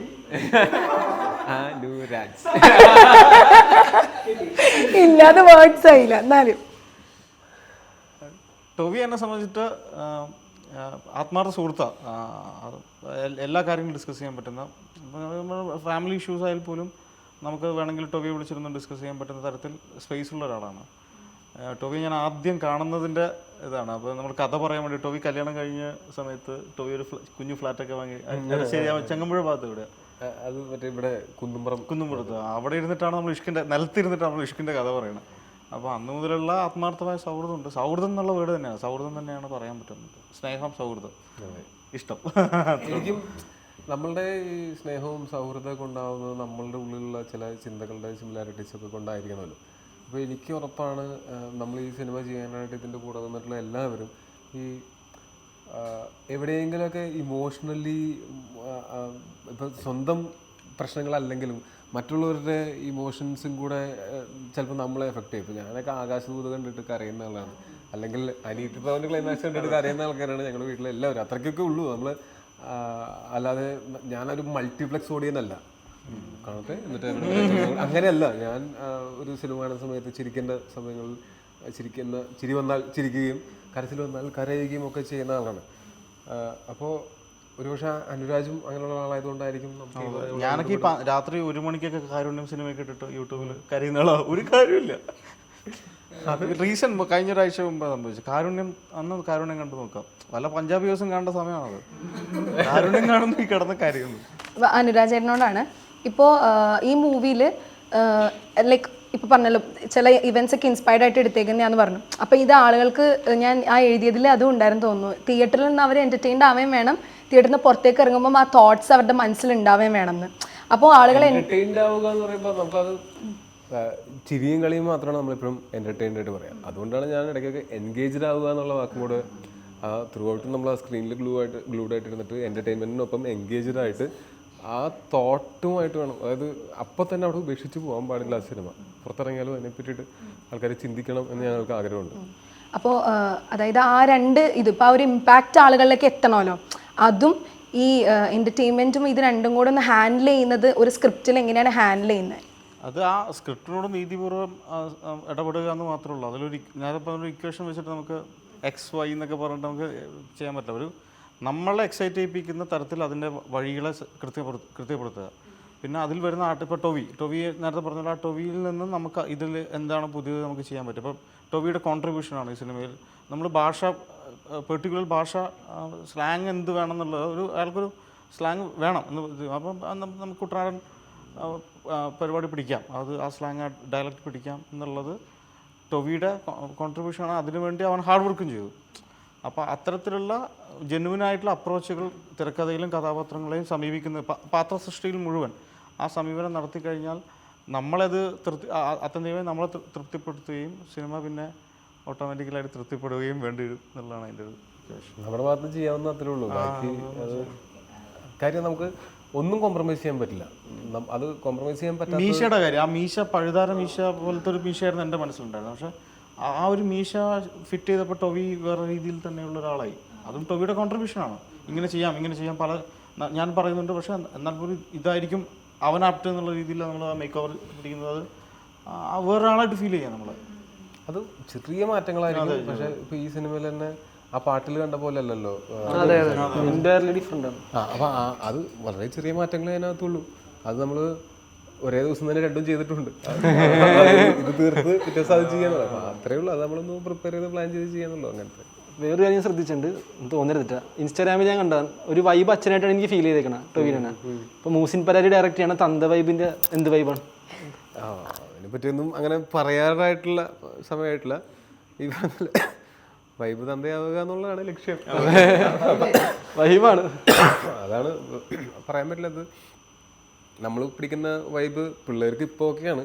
പിള്ളേരൊക്കെ വലുതായി കഴിയുമ്പോൾ ചിലപ്പോൾ അവർക്ക് ഇയാൾ വൈബ് പിടിക്കാൻ വേണ്ടി ചെയ്തിട്ട് വർക്ക് ആവണമില്ല അങ്ങനെ തോന്നുന്ന അവസ്ഥയിലേക്ക് പോരുന്ന ആഗ്രഹമുണ്ട്.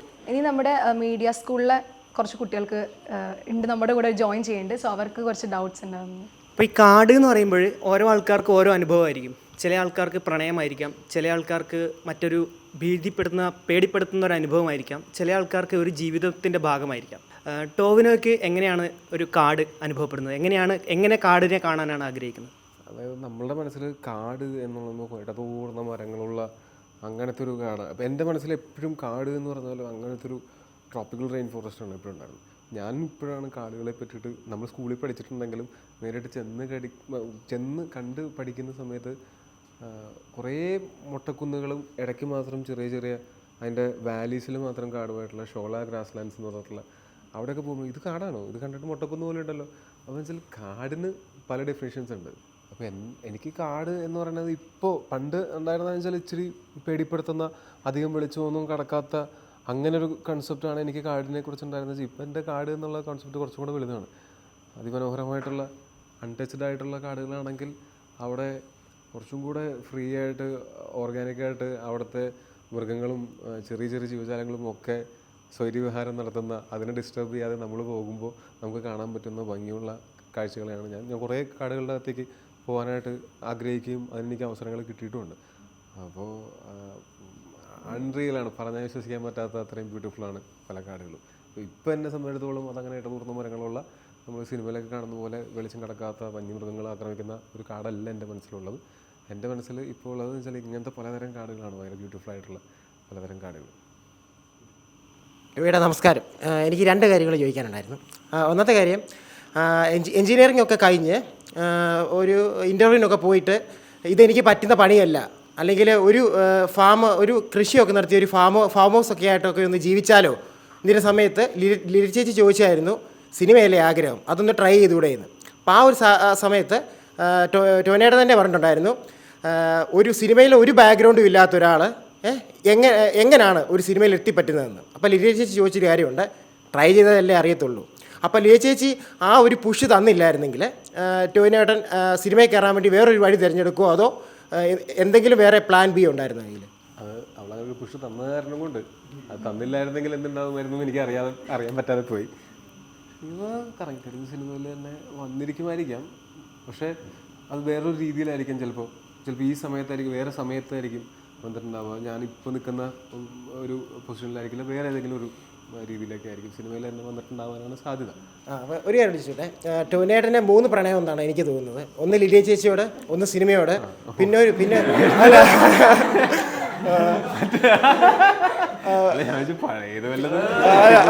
പിന്നൊരു സംഭവം എന്ന് പറഞ്ഞാൽ, സാധാരണ നമ്മളെല്ലാവരും രാവിലെ ഉണ്ടാക്കിയ സിനിമയോട് മൂന്നാമത്തെ പറയാം, നമ്മൾ രാവിലെ ഉണ്ടാക്കിയ ഭക്ഷണം വൈകുന്നേരം ചൂടാക്കിയൊക്കെ സാധാരണ ആൾക്കാർ കഴിക്കാറുണ്ട്.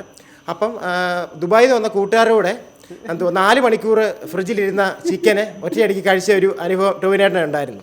അപ്പോൾ ആ കോഴിയുള്ള ആ 3ാമത്തെ പ്രണയം കോഴിയാണ്. ആ കോഴിയോടുള്ള പ്രണയം ഇപ്പോഴും ഉണ്ടോ? അത് ചിക്കൻ എന്നില്ല, ഭക്ഷണത്തിനോട് പൊതുവെ ഒരു ഇഷ്ടം കൂടുതലുണ്ട്. എനിക്ക് ചൂട് ചായ കിട്ടിയില്ലെങ്കിൽ ദേഷ്യം അങ്ങനെയൊന്നുമില്ല. ചൂട് ചായ കുടിക്കാൻ പറ്റിയില്ല, അത് അവിടെ ഇരുന്ന് ആറി തണുത്ത് പോയാൽ അത് എന്നെ സംബന്ധിച്ചിടത്തോളം അത് ഐസ് ടീ ആണ്. അല്ലാതെ അതായത് കാപ്പി ചൂടോടെ കുടിക്കാൻ അവസരം ഉണ്ടെങ്കിൽ ചൂടോടെ കുടിക്കും, അതല്ല അത് തണുപ്പിലാണ് കുടിക്കുന്നതെന്നുണ്ടെങ്കിലും എനിക്കത് വലിയ ഡിഫറൻസ് ഉണ്ടാക്കുന്നില്ല എൻ്റെ ടേസ്റ്റ് ബഡ്സിന്. അത് വേറൊരു രീതിയിൽ ഞാനത് എൻജോയ് ചെയ്യുന്നുണ്ട്. അതുപോലെ ഇപ്പം ചിക്കനാണെങ്കിൽ പോലും ഞാൻ ആ ചിക്കൻ്റെ രുചിയാണ്, അത് ചൂട് ചിക്കൻ്റെ രുചി എന്നല്ല ഞാൻ പറയുന്നത്, ചിക്കൻ്റെ രുചി ആ ചിക്കൻ ഗ്രിൽ ചിക്കനോ അത് അങ്ങനെയാണ് മറ്റേ ഫ്രിഡ്ജിൽ വരുന്നത്. എനിക്ക് വിശന്നപ്പോൾ വിശപ്പാണ് പ്രശ്നം. രാത്രി ഉറങ്ങാതിരുന്നാൽ വിശക്കുന്നു. രാത്രി നമ്മൾ ഒരു 9:30-10 മണിക്ക് ഭക്ഷണം കഴിച്ചു, ഒരു 12 മണിക്ക് ഉറങ്ങുകയാണെങ്കിൽ കുഴപ്പമില്ല. ഒരു 4 മണി വരെ എല്ലാവരും കൂടെ ചീട്ട് കളിച്ച് വർത്താനൊക്കെ പറഞ്ഞിരിക്കുമ്പോൾ ഒരു വിശപ്പുണ്ടാവില്ലേ. അപ്പോൾ ഇനി ചെല്ലണം, മറ്റേ ഫ്രൈങ് പാൻ എടുത്ത് വെക്കണം, അതിനകത്ത് ഇത് ചൂടാക്കാൻ വെക്കണം, അല്ലെങ്കിൽ ഓവനിൽ കയറണം, 30 സെക്കൻഡ് വെയിറ്റ് ചെയ്യണം. എന്തിനും 30 സെക്കൻഡ് വെയിറ്റ് ചെയ്യണം? ഫ്രിഡ്ജ് തുറക്കുന്നു, അതെടുക്കുന്നു, കഴിക്കുന്നു, അത്ര എളുപ്പമുള്ള കാര്യമാണ്.